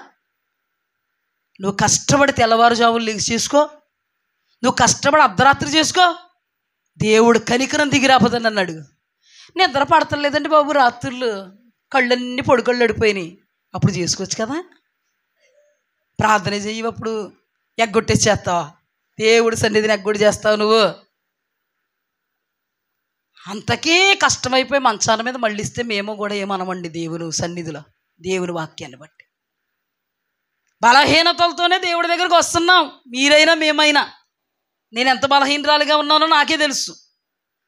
కానీ త్యాగంతో దేవుడు వస్తున్నాను కాబట్టే దేవుడు ఇలా నడిపించుకుంటున్నారు. అంతేగాని నేను దేవుడి కోసం ఏమి కష్టపడకుండా నా దేవా నాథా నీకు తెలియంది ఏముందయ్యా అన్నాను అనుకో, అమ్మ మీ అందరూ కూడా ప్రార్థన చేసుకుంటారా అన్నారని చేసేస్తారు, నడిచిపోద్ది ప్రార్థన. కానీ ఇలాంటి ఉపదేశాలు దేవుడు ఇవ్వగలడండి? దేవుని కొరకు ఎంతగా మనల్ని మనం అణుచుకుంటామో, సఫర్ చేసుకుంటామో అంత కనికరం దేవుడు మన విషయంలో కనుపరచ సమర్థుడు. హల్లెలూయా. ఆ విశ్వాసంతో మనం ఏం చేయాలి? జీవించాలి. మీకు అర్థమైంది కదా నేను చెప్పింది? ఇంటి దగ్గర కూర్చున్నాం అనుకో, దీవెన రాదు, ఆశీర్వాదం రాదు. ఎందుకు? ఆయన నువ్వు ఏ కొలతతో ఇస్తావో ఆయన ఆ కొలతతో కొలుస్తాడు. పొరపాటుని కానీ మనకి ఇచ్చేస్తాడేమో అని అనుకోకండి. ఒకవేళ ఇచ్చేసాడని భ్రమపడకండి. నువ్వు ఇంత చేస్తే ఇంత ఇచ్చాడేమో, దేవుడి కోసం ఇంకా ఎంతో చేస్తే ఇంకెంత ఇస్తాడు. హల్లెలూయా. ఇప్పుడు చూడండి, ఇంటి దగ్గర ఉంటే అలంకరింపబడతారా? లేదండి, యూట్యూబ్లో బోల్డ్ మంది అండి ఏర్పాటు జనాంగం. నీ కొరకు ఏర్పాటు చేయబడిన వాళ్ళు ఎవరు? కొరింథీయులకి పౌలయ్య గారిని ఏర్పాటు చేశారు. అపోస్తల దినాల్లో పేతురయ్య గారిని ఏర్పాటు చేశారు.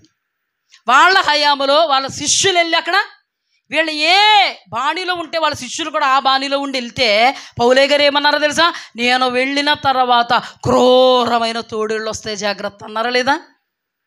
ఆ క్రూరమైన తోడేళ్ళు ఏర్పాట్లు ఉన్నాయా? జాగ్రత్త సుమా. అందుకే ఎటు పడితే అటు గాలికి కొట్టుకొని పోయే ఉపదేశాలలో పడి, కుయుక్తు పరుల యొక్క ఉపదేశాల్లోనూ కలిపి చెరుపుడు బాధల్లో పడి భ్రష్టులైపోతారేమో అని దేవుడు ఏర్పాటులోనే ఉపదేశకుల్ని, ఏర్పాటులోనే అపోస్తుల్ని, ఏర్పాటులోనే ప్రవక్తల్ని, ఏర్పాటులోనే సువార్తికుల్ని పెట్టాడు. వాళ్ళ ఏర్పాటుల్లో ఉన్నవారు కానీ ఏర్పాటుల్లో లేనివారు కాదు. ఏర్పాటుల్లో ఉన్నవారు కంటే ఏర్పాటులో లేనివారే చాలామంది ఉన్నారంట. ఈ ఏర్పాటులో లేని వాళ్ళు నరకం వెళ్ళిపోతే, ఏర్పాటులో లేని వారు కాస్తున్నటువంటి గొర్రెలు ఎక్కడికి వెళ్ళిపోతాయి? అది మరి నరకం వెళ్ళిపోతాయి. ఇప్పుడు మరలా పాయింట్కి వస్తున్నాను. సహవాసానికి పిలిచిన వాడు నమ్మదగిన వాడు, పరిశుద్ధులు సంపూర్ణులు అవ్వడానికి, పరిచర్య ధర్మం జరగడానికి, సంఘములో ఉన్న ప్రతి విశ్వాసి క్షేమ అభివృద్ధి నొందడానికి, చివరికి రారాజు సరస్సున నిలబడడానికి, ఎగిరి వెళ్ళిపోవడానికి, బుద్ధి కలిగిన అనుభవాల్లో ఉండడానికి, బండ మీద ఇల్లు కట్టుకునే అనుభవాల్లో ఉండడానికి దేవుడు సహవాసానికి మనల్ని పిలిచాడు. హల్లెలూయా. ఇప్పుడు సహవాసం గొప్పదా కాదా? కొంతమందికైనా సహవాసం, కొందరు మానుకొనినట్టుగా అన్నాడు. ఈ మానుకొనిన వాళ్ళు క్రమమా అక్రమమా? దేవుడు అక్రమము చేయు వారిని పరలోకం తీసుకెళ్తాడా? తీసుకెళ్ళి.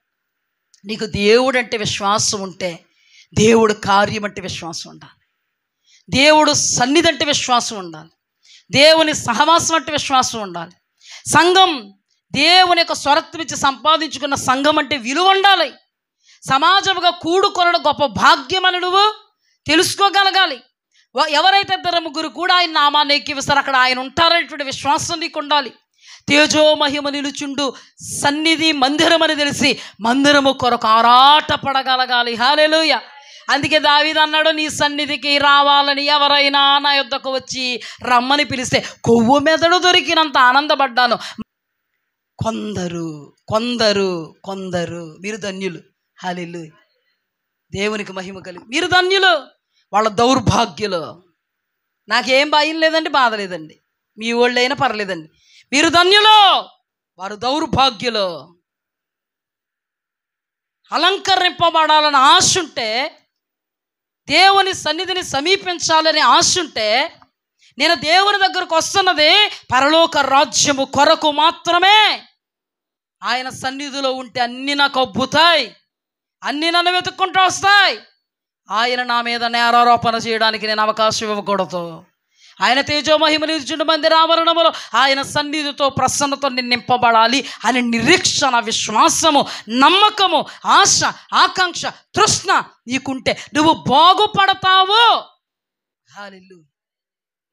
అలంకరింపబడినటువంటి ఎస్తేరు మాత్రమే, ఏ ప్రత్యేకింపబడినటువంటి హేగే ద్వారా అలంకరింపబడిందో అలంకారము తప్ప వేరే అలంకారం కోరుకోలేదు.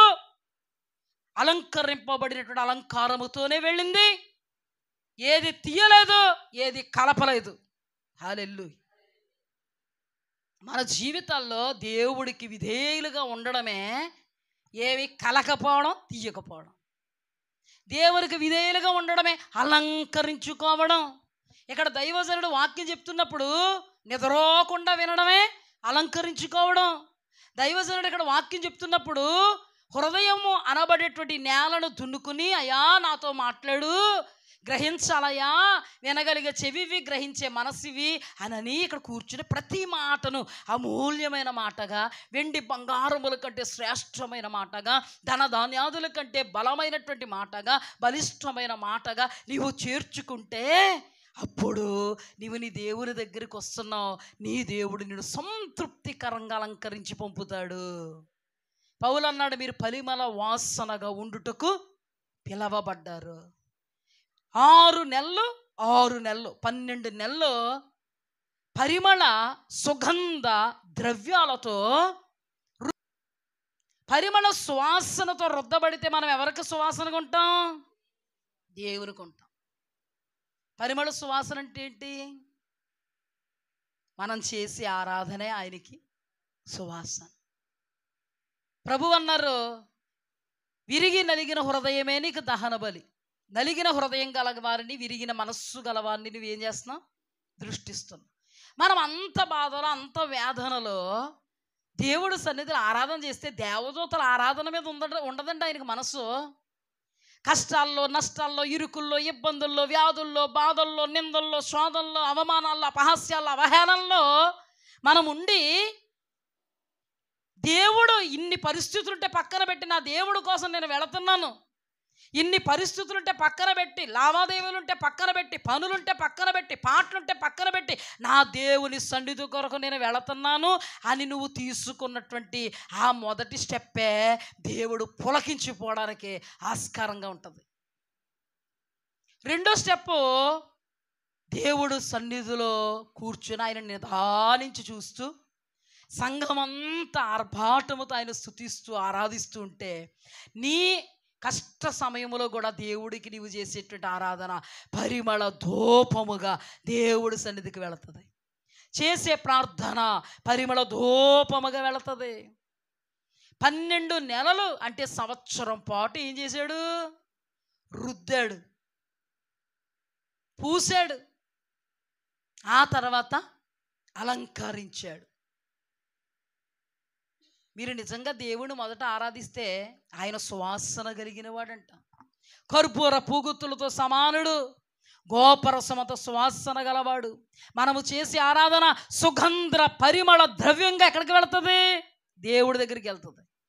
అందుకే మరియా సాదృశ్యంగా అచ్చా జటామాంసి అనబడే అత్తరత ఏం చేసిందంటే పాదాల మీద పోసి ఆరాధన చేసింది. అప్పుడు ఆ ఇల్లు సువాసనతో నిండింది. ఈ ఇల్లంతా సువాసన నిండితే ఆరాధిస్తున్న ఇల్లు అనబడే మన శరీరం, మన దేహం దేనితో నింపబడద్ది? సువాసనతో. ఈ సువాసన దేవునిని ఆగ్రహించడానికి కారణమవుద్ది. 6 నెలలు 6 నెలలు 12 నెలలు అంటే సంవత్సరం బాట, అంటే సంవత్సరాది మొదలుకొని సంవత్సరాంతం వరకు నువ్వు చచ్చే వరకు దేవుణ్ణి సహవాసం కొరకు పిలిచినటువంటి దేవుణ్ణి సహవాసములుంటూ సంఘముతో కలిసి ఆరాధించడం భాగ్యంగా భావిస్తే ఆ ఆరాధన దేవునికి పరిమళ సుగంధంగా చేరుతుంది.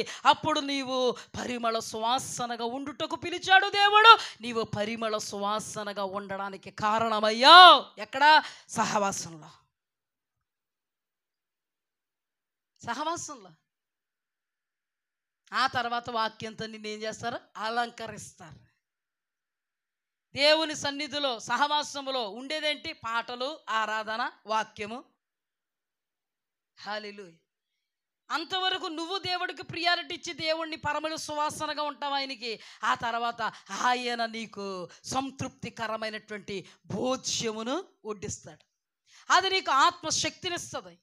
పరిశుద్ధాత్మ నీలో పొంగి పొర్లుద్ది, ఉబుకుతుంది. నువ్వు అనుకున్న దేవుడు ఏమిస్తున్నాడండి? మాకు తెలియని కార్యాలు జరుగుతున్నాయి, అదృశ్య కార్యాలు జరుగుతున్నాయి, మహాశక్తి దిగొస్తుంది, అభిషేకము తాండవిస్తుంది, దినదినాభివృద్ధి నొందుతున్నావు, చీకటి కోణాలన్నీ పోతున్నాయి. దేవుని సన్నిధిలో పనికి మాలిన తీగలు కత్తిరింపబడుతూ మరీ ఎక్కువగా దేవునితో అంటుకట్టబడుతూ బహుగా ఫలించడానికి ఎంతగా? నూరంతలుగా.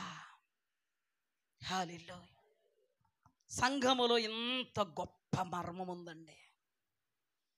నీవు దేవుణ్ణి ప్రేమించిన దానవు, దేవుణ్ణి ప్రేమించిన వాడవు కాబట్టే నీకే తెలియకుండానే దేవాదేవుడు ఆయన ఆత్మతో ఆయన సన్నిధిలో నిన్ను నిలబెట్టుకుంటున్నారు. ఈ రోజున కొందరు మానుకున్నట్టుగా నువ్వు మానుకోలేకపోతున్నావు. మరి కొందరు ఎందుకు మానుకుంటున్నారు? వాళ్ళ హృదయములు కువ్వయా? వాళ్ళ కళ్ళుండి చూడరా? చెవులుండి వినరా? హృదయం ఉండి గ్రహించలేకపోతున్నారా? ఎస్. ఎంతగా దేవుని వాక్యం ప్రకటించినను వినరు, గ్రహించరు, చూసినా చూడనట్టుగా. అందుకే దేవుడు అన్నాడు, సంఘమంతా ఎత్తబడదు.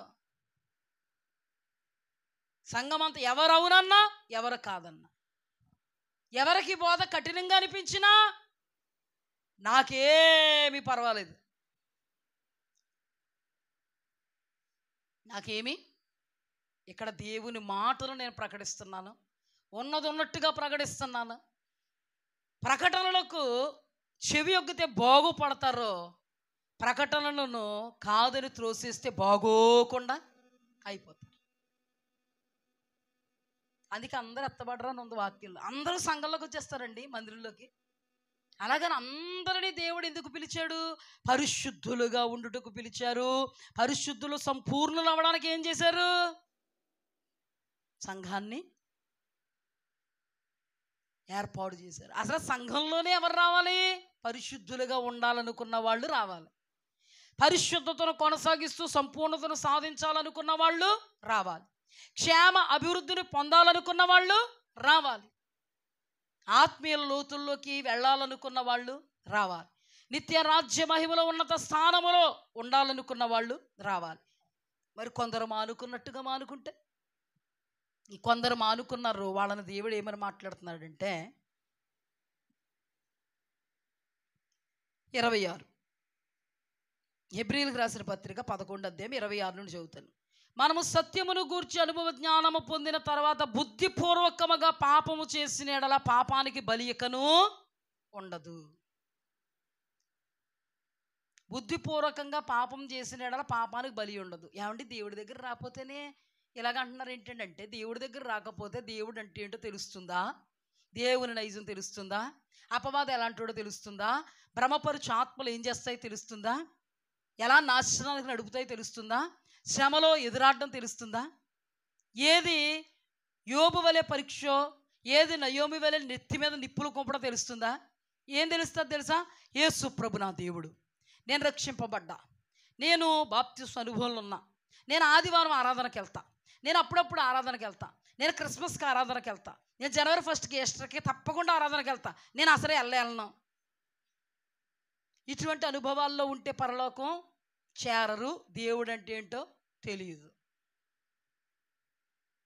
అంతేగాని రాలేని వాళ్ళు నరకం వెళ్ళిపోతారండి అని పట్టుకుంటారు. మళ్ళీని రాలేకపోతే నరకం వెళ్ళిపోతామా అంటారు. నరకం వెళ్ళిపోతామంటే ఇంత ఉంటుంది రాలేని వాళ్ళు. ప్రార్థన ఉంటుందా? ఉంటుంది. ఎందుకు చేయరు? ప్రార్థన చేయకపోతే మళ్ళీ కత్తెట్టుకుని వచ్చేద్దేమో దూత. రాత్రి పడుకున్నామంటే పొద్దున్న లెగాలి కదా, మళ్ళీ ప్రార్థన చేయకపోతే బాగుండదు. ముద్ద తింటేనే కదా బ్రతుకుతాం. ఉండదంటే ఉంటుంది.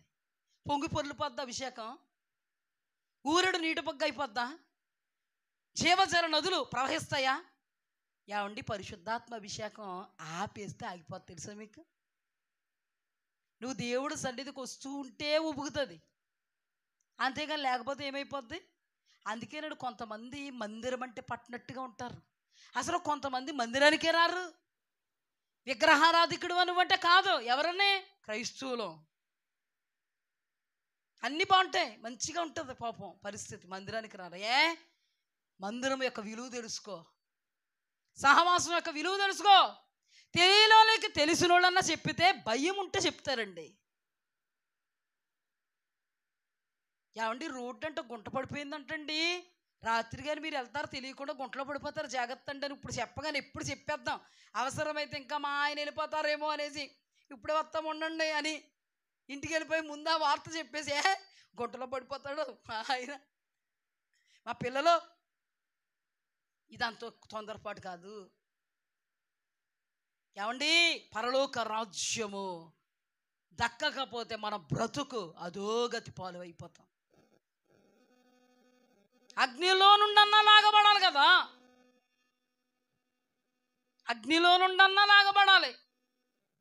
అద్భుతం ఏంటంటే కొంతమంది జీవితాలు ఎలా ఉంటారంటే అగ్నిలో నుండన్నా లాగబడితే బాగుండండి, ఇక్కడ మాత్రం పూరు గుడుసులు అన్నా ఉంటే బాగుండు, అడుక్కునన్నా తినేసి కుటుంబాన్ని పోషిస్తే బాగుండని అనుకోర్రు. కానీ దేవుని విషయంలో ఏమనుకుంటారా? దేవుని విషయంలో అగ్నిలో నుండి లాగితే బాగుండు చాలు. అక్కడ ముష్టి బ్రతికినా పర్లేదు, ఇక్కడ మాత్రం బతకూడదు.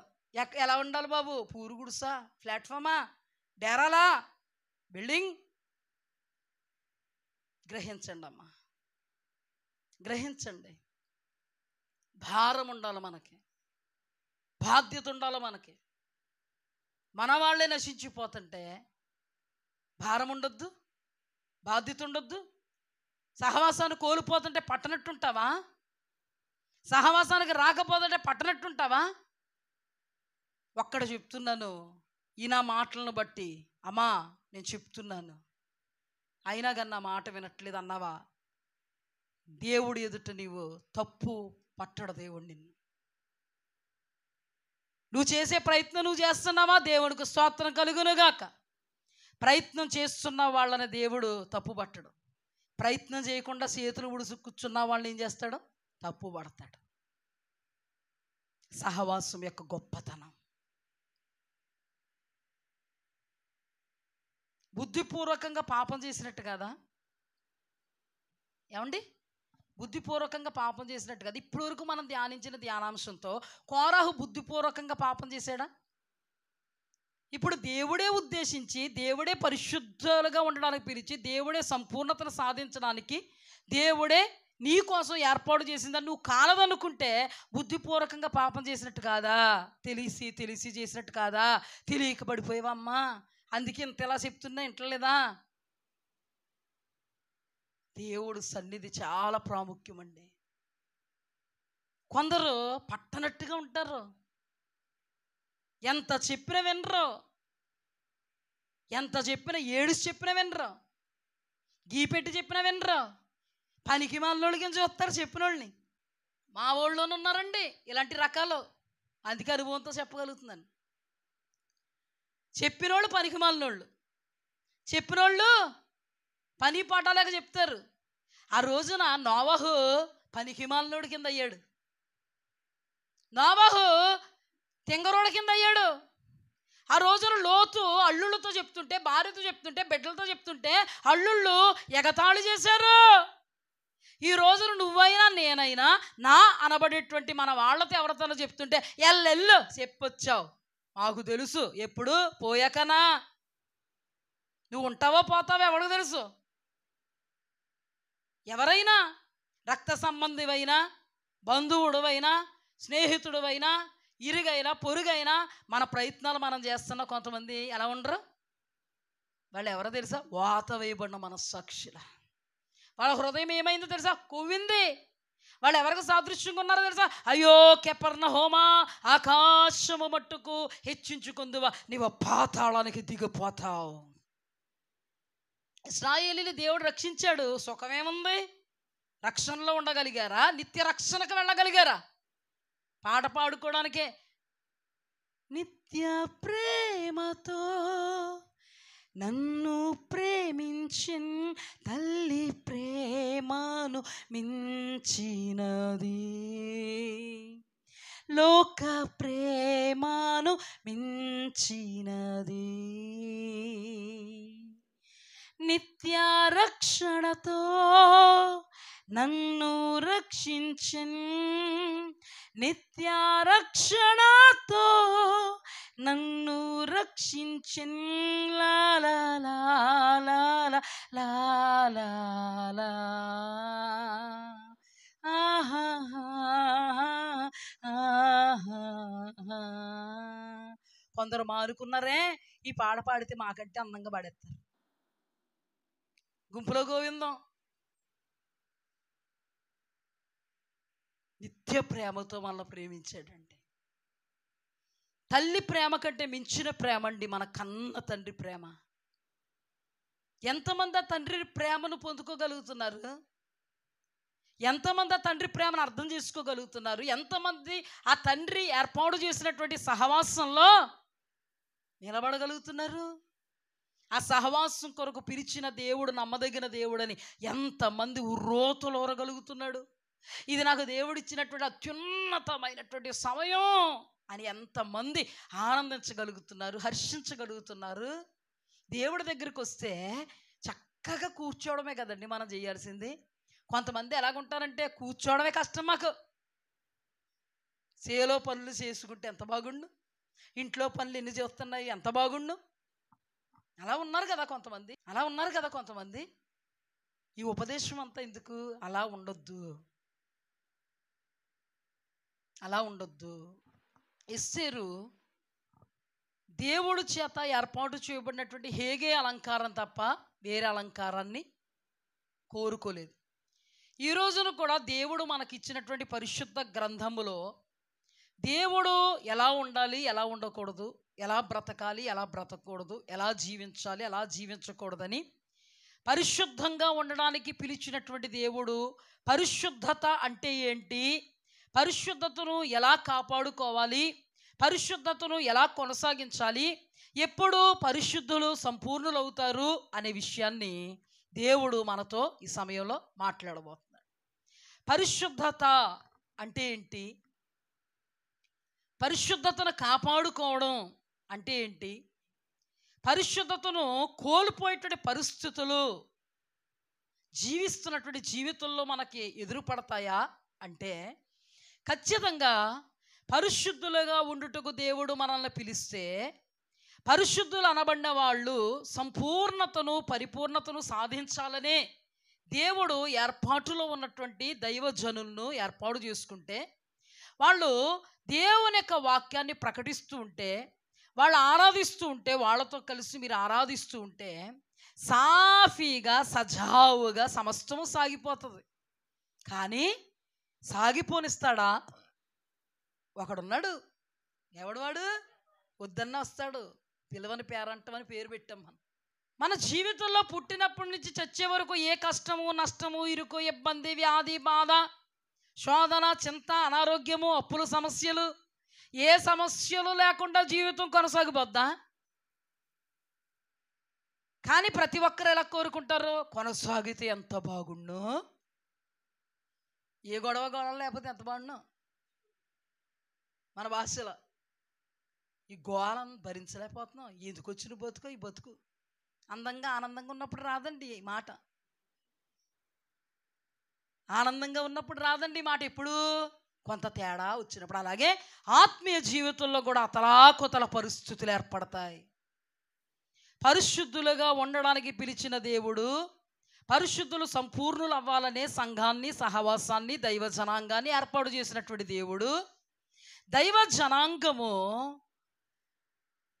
ప్రకటిస్తూ ఉన్నప్పుడు ఆ ప్రకటనలో ఉంటే మన ఆత్మీయ జీవితంలో ఎన్ని వ్యత్యాసాలు ఏర్పడినా, సుడువడులు ఎదురైనా, అవకతవకలు ఏర్పడినా దేవుని వాక్యంతో జవించుకుంటూ వెళ్ళిపోతావు. హల్లెలూయా. లేకపోతే అపజయపాలైపోతావు.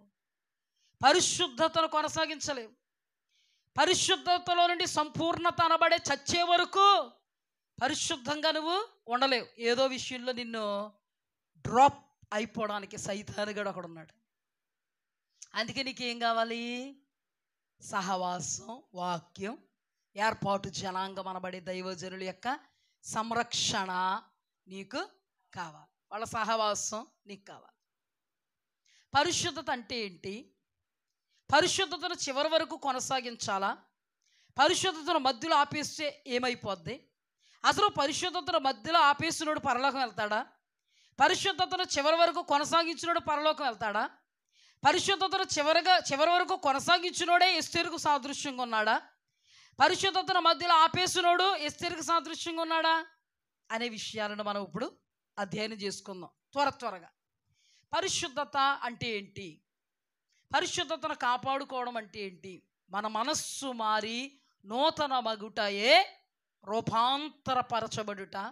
అది మారు మనస్సుకు తగిలినటువంటి ఫలం. అంటే పాతవి గతించాలి, సమస్తము నూతనం అవ్వాలి. ప్రాచీన స్వభావం పోవాలి, నవీన స్వభావం ఏర్పాటు చేసుకోవాలి. అప్పుడు అంధకారంలో ఉన్నామేమో, ఇప్పుడు అంధత్వంలోంచి వెలుగులోనికి వచ్చాం. హల్లెలూయా.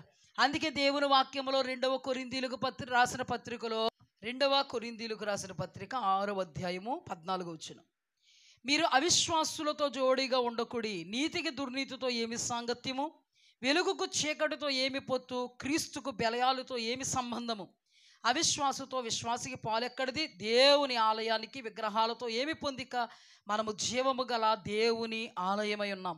అందుకు దేవుడు ఎలాగూ సెలవిచ్చుచున్నాడు, నేను వారిలో నివసించి సంచరింతును, నేను వారి దేవుడినయుందును, వారు నా ప్రజలయుందును, కావున మీరు వారి మధ్య నుండి బయలువెడలి ప్రత్యేకంగా ఉండుడి, అపవిత్రమైన దాన్ని ముట్టకూడని ప్రభువు చెప్పుచున్నాడు. మరియు నేను మిమ్మును చేర్చుకుందును, మీకు తండ్రినయుందును, మీరు నాకు కుమారులను కుమార్తెలు ఇందురని సర్వశక్తి గల ప్రభువు చెప్పుచున్నాడు. హల్లెలూయా. ఎప్పుడు చేర్చుకుంటాడు? ఎప్పుడు కుమారులు కుమార్తెలమై ఉంటాం? అపవిత్రతను అంటించుకోకపోతే, పరిశుద్ధతను కాపాడుకుంటే, చీకటి అనబడే సైతానిగా అంటించుకోకుంటే, ముట్టుకోకుంటే. ఇక్కడ ఏమని రాశాడో తెలుసా? అపవిత్రమైన దానిని ముట్టకుడి.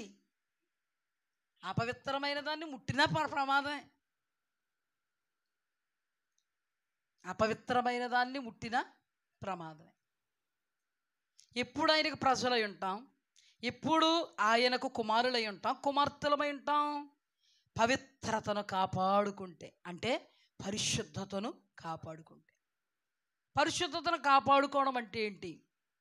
సైతానిగాడు ఒకడున్నాడు, మనల్ని అంటుకోవడానికి, మనల్ని ముట్టుకోవడానికి. మనం ముట్టుకోకపోయినా ఆయన ముట్టుకుంటాడు, మనం అంటుకోకపోయినా ఆయన అంటుకుంటాడు. సీతగారు అందంగా నవ్వుతారు. మనం అంటుకోకపోయినా అంటుకుంటాడు, ముట్టుకోకపోయినా ముట్టుకుంటాడు. ఏమంటే ఆకొచ్చి ముళ్ళు మీద పడ్డా, ముళ్ళు వచ్చి ఆకు మీద పడ్డా నష్టం ఎవరికి? మనం ఆకులు అంటోళ్ళు. అర్థమైందా? మనం ఆకులు అంటోళ్ళు. అంతేకాని నేను కాదండి బాబు. సౌలు కూడా కారణం ఏదేదో చెప్తున్నాడు, దేవుడు ఊరుకున్నాడా? నేను చాలా సందర్భాలు చెప్పాను, కారణాన్ని చూడ దేవుడు. ఆ కారణం చెప్తున్నావు కానీ ఆ కారణంలో నా వాక్యం ఏమైంది? గాలి కుదిరేసావా అంటాడు. మనం అంటుకోకపోయినా ఆడున్నాను అంటాడు. మనుషుల్లోంచి అంటుకుంటాడు, పరిస్థితుల్లోంచి సెగరీగుతాడు. మనుషుల్లోంచి అంటుకుంటాడు, పరిస్థితుల్లోంచి అంటుకుంటాడు, స్థితిగతుల్లోంచి అంటుకుంటాడు, శత్రువుల్లోంచి అంటుకుంటాడు, మిత్రుల్లోంచి అంటుకుంటాడు. మిత్రుల్లోంచే కదా యోబుని అంటుకున్నాడు. శత్రువులోంచి కదా. ఎవరిని? రాజులు అనబడిన వాళ్ళని, దేవుని బిడ్డలు అనబడిన వాళ్ళని. ముందు బాగున్న వాడే కదా దావీదుని అట్టుకున్నాడు. అన్నదమ్ములు అన్నవాళ్ళే కదా యోసేపుని అట్టుకున్నారు. అర్థమైందా? అది అంటుకునే వాళ్ళు మన చుట్టుపక్కలే ఉంటారు, నువ్వు అంటించుకోకు. అది యోసేపు అన్నలు వీళ్ళందరూ క్రైస్తవులే. యోసేపు పరిశుద్ధతను కాపాడుకుంటూ వచ్చాడు ఫస్ట్ నుంచి. వీళ్ళ క్రైస్తవులే అయినా సైతాన్నిగా అంటించుకుంటూ వచ్చారు అన్నదమ్ములు. ఈయనేమో పవిత్రుడిగా బ్రతుకుతున్నాడు, వాళ్ళేమో అపవిత్రులుగా బ్రతుకుతున్నారు. ఏయన్నేమో తండ్రి ప్రేమిస్తున్నాడు, చక్కగా ప్రేమను వ్యక్తపరుస్తున్నాడు. వాళ్ళని తండ్రి ప్రేమిస్తున్నాడా? ప్రేమించడం. పరమ తండ్రికి సాదృశ్యంగా ఉంది ఇది. అర్థమైందా? ఆ తర్వాత పరిశుద్ధుడు పవిత్రుడు అనబడేటువంటి యోసేపు మీద అసూయపడ్డారు, కోపపడ్డారు.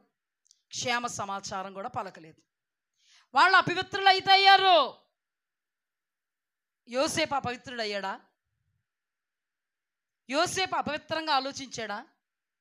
నా అన్నలు ఇలా ఉన్నారు అలా ఉన్నారని నోరు పారేసుకున్నాడా? చెయ్యి పారేసుకున్నాడా? తిట్టాడా? తుమ్మాడా? గిల్లాడా? గిచ్చాడా? పరిశుద్ధుడుగా ప్రవర్తించాడు, పరిశుద్ధతకు తగినట్టుగా ప్రవర్తించాడు, దేవుని స్వభావానికి తగినట్టుగా ప్రవర్తించాడు. గుంటలో పాడేశాడు, బూతులు తిట్టాడా? అనరాని మాటలు మాట్లాడా? అప్పుడు ఏమన్నా పరిశుద్ధత కోల్పోయాడా? అక్కడ ఏమన్నా కేకలేసాడా? అక్రమం చేశాడా? నో. ఐగుప్తు దేశంలో ఒక స్త్రీ వచ్చి బలవంతం చేస్తుంది, పడిపోయాడా? చెడిపోయాడా? పరిశుద్ధతను కోల్పోయాడా? పరిశుద్ధతను కాపాడుకోవడానికి దుష్కార్యం అనబడి అపవిత్రత నుండి దూరంగా పారిపోయాడు. చివరికి ఎక్కడ నిలబడ్డాడు? ఫరో ఎదుట. ఆ ఫరో దేవదేవునికి సాదృశ్యం. ఈ యోసేపు పరిశుద్ధత అనబడేటువంటి జీవితాన్ని కొనసాగించినటువంటి పరిశుద్ధులకు సాదృశ్యం. ఈ అన్నదమ్ములు అపవిత్రులు అయిపోయినటువంటి క్రైస్తవులకి సాదృశ్యం.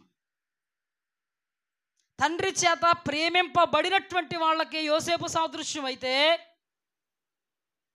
తండ్రి చేత తండ్రి ప్రేమకు చిహ్నంగా ఏది దక్కనటువంటి వారికి అన్నదమ్ములు సాదృశ్యం అయితే, ఎవరు ఫరో ఎదుట నిలబడ్డారు? ఎలా నిలబడ్డారు?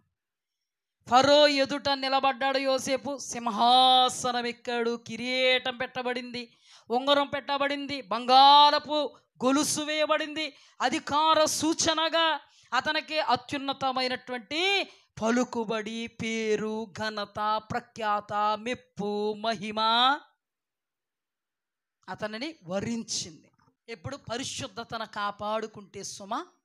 ఒక మాటలో చెప్పాలంటే దేవుడు అలంకారముగాక మరి ఏ అలంకారము అతను వద్దనుకున్నందుకు. సైతానుగాడు ఎంత ప్రేరేపించినా, అపవిత్రతను ఎంత అంటించాలని కంకణబద్ధుడైనా, దేవుడు వాక్య పరిధిని తప్పకుండా, మతి తప్పి ప్రవర్తించకుండా దేవుడు వాక్య పరిధిలోనే కష్టం అనుభవించాడు, శ్రమ అనుభవించాడు, నష్టం అనుభవించాడు, కన్నీరు అనుభవించాడు, ఒంటరితనం అనుభవించాడు, లేమి అనుభవించాడు, నిద్ర లేని పరిస్థితులు అనుభవించాడు, సుఖము లేని దినాలు, సౌఖ్యం లేని దినాలు ఈ లోకములు అతను అనుభవించిన ఒక్కరోజు రాగానే పరమ తండ్రికి సాదృశ్యంగా, రారాజైన యేసుక్రీస్తుకి సాదృశ్యంగా ఉన్న ఫరో ఎదుట నిలవబెట్టబడ్డాడు. ప్రత్యక్ష దేవుని వాక్యంలో ఉంది, ఆయన ప్రత్యక్షమైనప్పుడు మెప్పు మహిమ మనకు వస్తుందని పేతురు గ్రంథంలో రాయబడింది. వాడబారని కిరీటం కొరకే మనం ఎదురు చూడాలని పేతురు గ్రంథంలో రాయబడింది. ఈ శ్రమలే మనకు కిరీటమని రాయబడి ఉన్నది.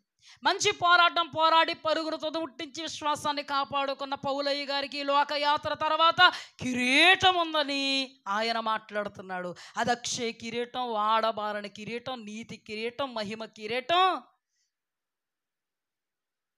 ఏ కిరీటం పెట్టబడింది ఆయనకి? యోసేపుకి. ఎవరు ప్రత్యక్షమైనప్పుడు? ఎవరు ఎదుట ప్రత్యక్షమైనప్పుడు? దేవుని ఎదుట ప్రత్యక్షమైనప్పుడు సింహాసనం మీద ఆసీనుడయ్యాడు. ఎందుకు? పరిశుద్ధతను కాపాడుకున్నాడు కాబట్టి.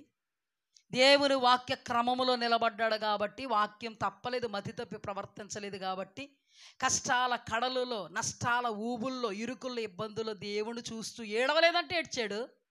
ఒంటరితనం అనుభవించలేదంటే అనుభవించాడు.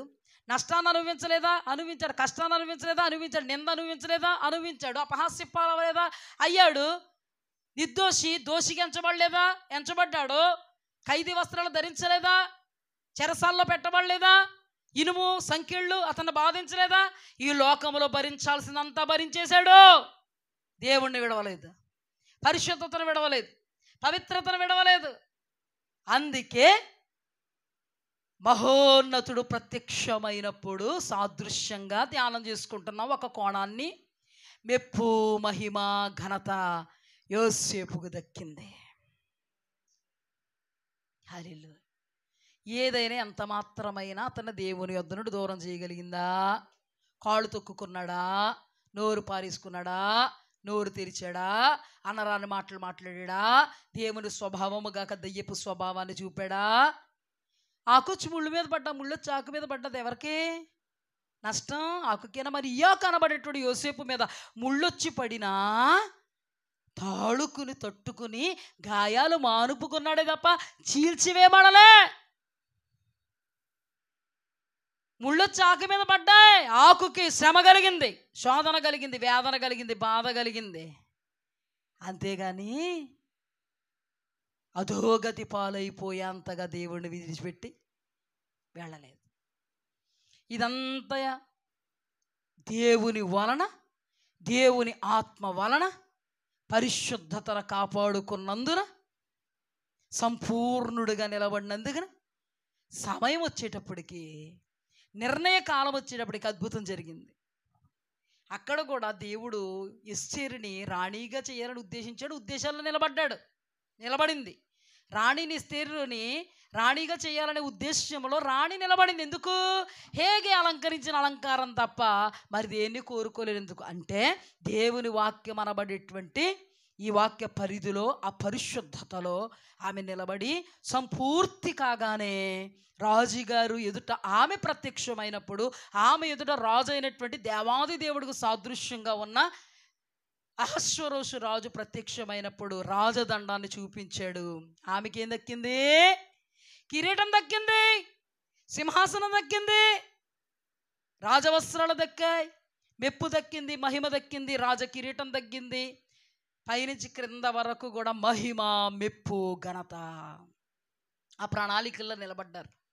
ఈ రోజున సంఘం మీద దేవుడు ప్రణాళిక ఏంటి? పరిశుద్ధులుగా ఉండాలి, పరిశుద్ధతను కొనసాగించి సంపూర్ణులు కావాలి.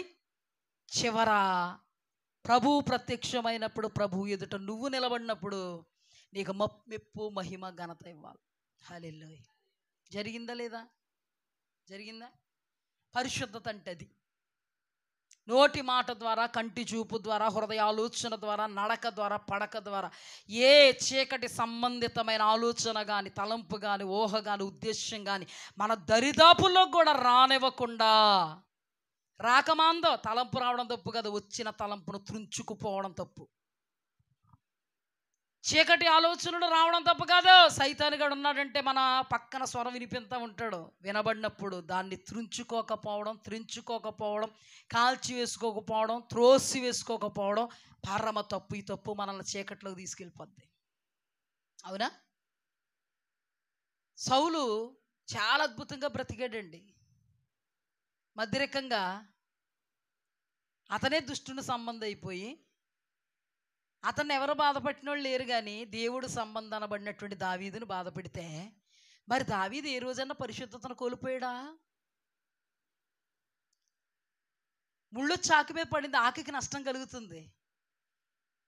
బాధపడ్డాడు కానీ, వేదన పడ్డాడు కానీ, కొండల్లోకి వెళ్ళిపోయాడు కానీ, గుహల్లోకి వెళ్ళిపోయాడు కానీ, నిద్రాహారాలు లేని పరిస్థితులు గడిపాడు కానీ, నాన్న వాళ్ళకు దూరం అయిపోయాడు కానీ, సమస్తాన్ని కోల్పోయినటువంటి అనుభవంలో ఏకాకైపోయాడు కానీ, పిచ్చుకలాగా తిరిగాడు కానీ, ఏ రోజైనా అభిషక్తును ముట్టకూడదని అన్నాడు కానీ చంపాలనుకున్నాడా?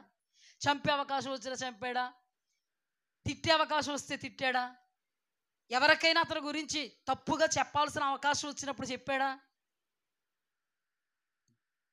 అతడు పరిశుద్ధతను కాపాడుకున్నాడు. కాబట్టే సమయం వచ్చింది, సింహాసనం ఎక్కాడు. ఎక్కడా లేదా? రాజవస్త్రాలు వచ్చాయా? కిరీటం వచ్చిందా? ఉంగరం వచ్చిందా? లెక్కలేనటువంటి గొలుసులు వచ్చాయా? ఇంక చెప్పడానికి ఏమీ లేదు.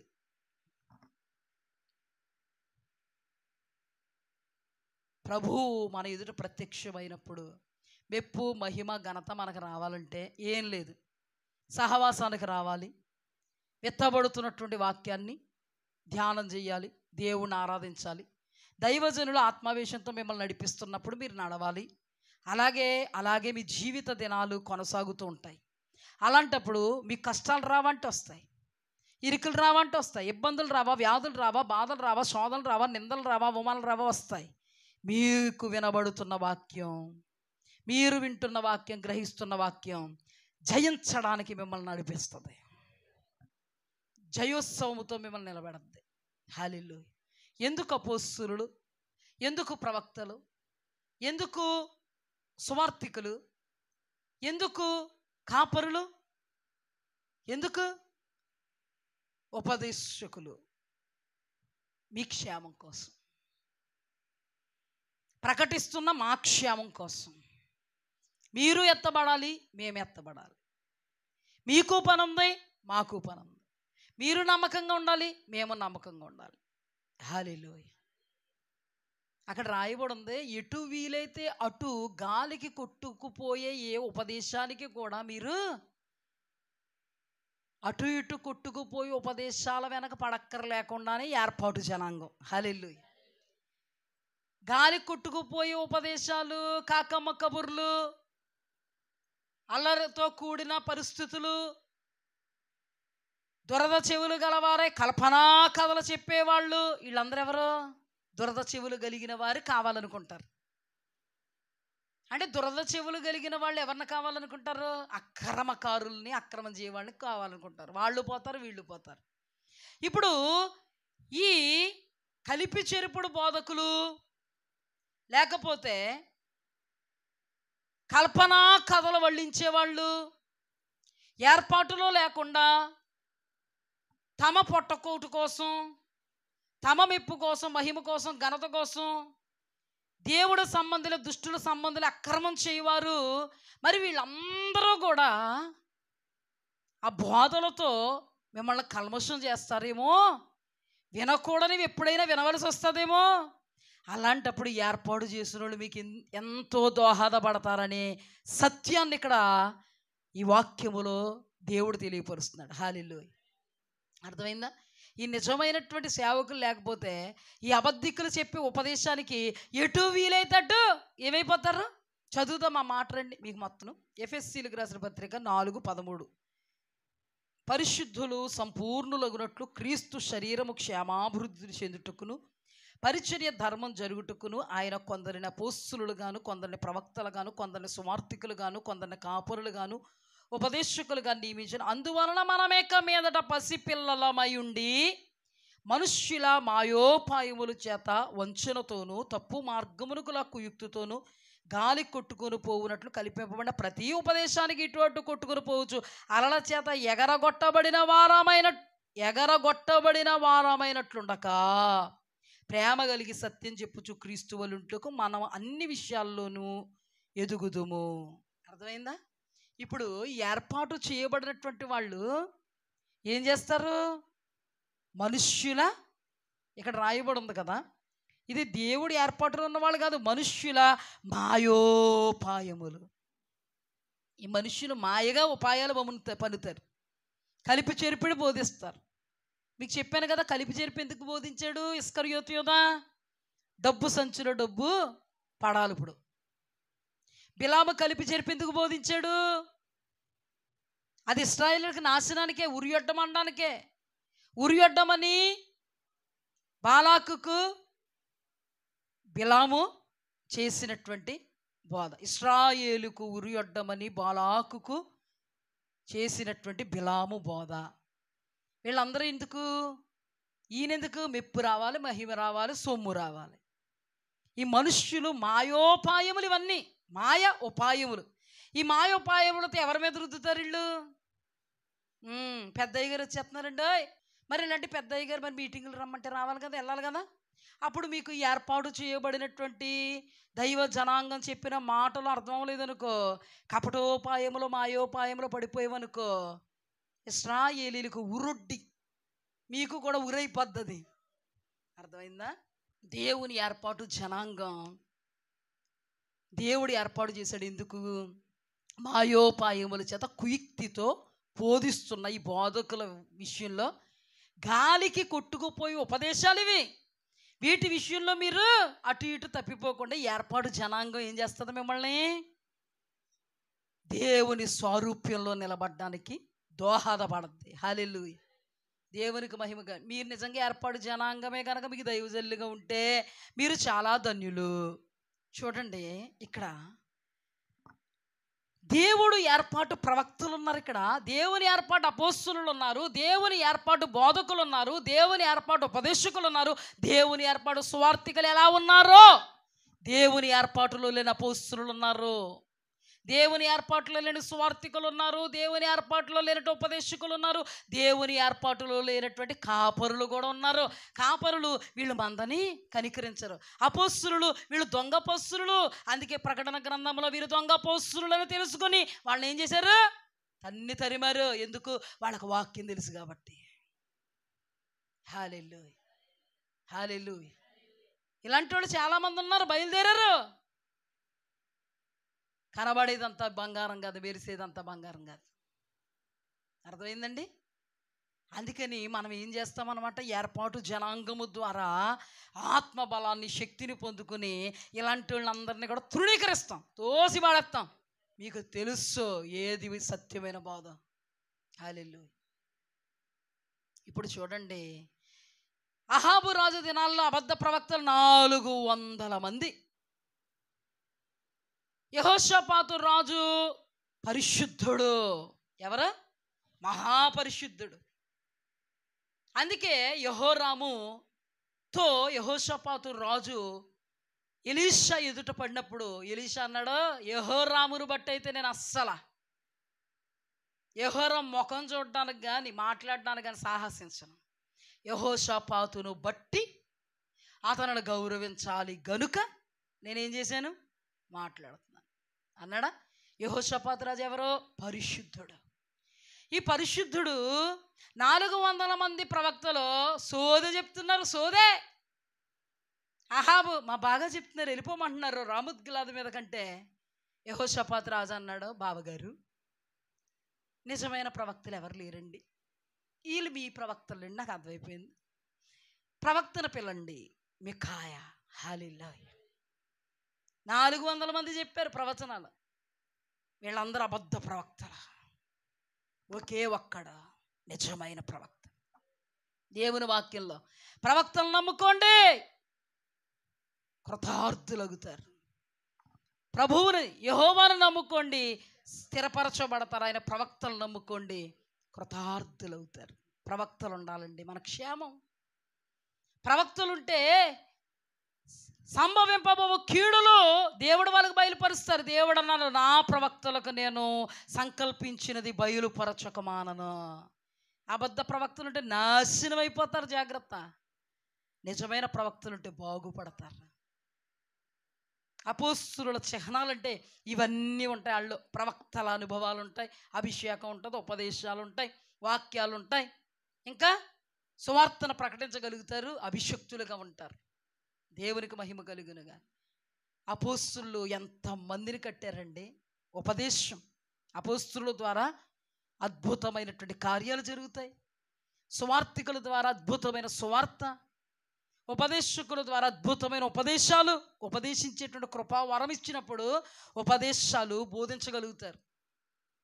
దేవునికి మహిమ కలుగునుగా. కాపరులు నమ్మకంగా కాస్తారు మందని. అబద్ధికులు కూడా ఉన్నారు లేదా? వచ్చే వారం మిగతా విషయాలు ధ్యానం చేసుకుందాం, సమయం లేదు కదా, టైం అయిపోతుంది. ఇంకా ఒక 2 గంటల మెసేజ్ ఉంది, వచ్చే వారం ధ్యానం చేసుకుందాం. దీని కంటిన్యూషన్ని ధ్యానం చేసుకుందాం. ఇప్పుడు జస్ట్ మీకు అర్థం అవడం కోసం అన్నీ ఇచ్చేసాను, ఇవి వివరించుకుందాం. ఎక్కడ? వచ్చే శుక్రవారం వివరించుకుందాం. మొట్టమొదటిగా చూడండి, పరిశుద్ధులు సంపూర్ణులు అవ్వడానికి దేవుడు ఏర్పాటులో ఉండేటువంటి జనాంగాన్ని ఏర్పాటు చేసుకున్నారు. అలాగే ఏర్పాటులో లేని వాళ్ళు కూడా మేము ప్రవక్తలమని అపోస్తలులని చెప్పుకుంటున్నారు. వాళ్ళ వల్ల పరలోకం మనకి దక్కదు, వాళ్ళకి పరలోకం దక్కదు. రెండోది ఏంటంటే, దేవుడి ఏర్పాటులో ఉన్నవాళ్ళు మీకు ఉపదేశిస్తున్నా, మిమ్మల్ని నడిపిస్తున్నా మీరు సంపూర్ణతలోనికి వెళ్ళగలుగుతారు, పరలోక రాజ్యం ప్రవేశించగలుగుతారు. వాళ్ళు ఎలా బోధిస్తారు? మీకు ఎస్తేరును అలంకరించినట్టుగా మిమ్మల్ని అలంకరిస్తారు. ఈ అలంకారం మిమ్మల్ని ఎక్కడికి తీసుకెళ్తుంది? దావీదు వలె, యోసేపు వలె పరిశుద్ధతను కాపాడుకోవడానికి తీసుకువెళుతుంది.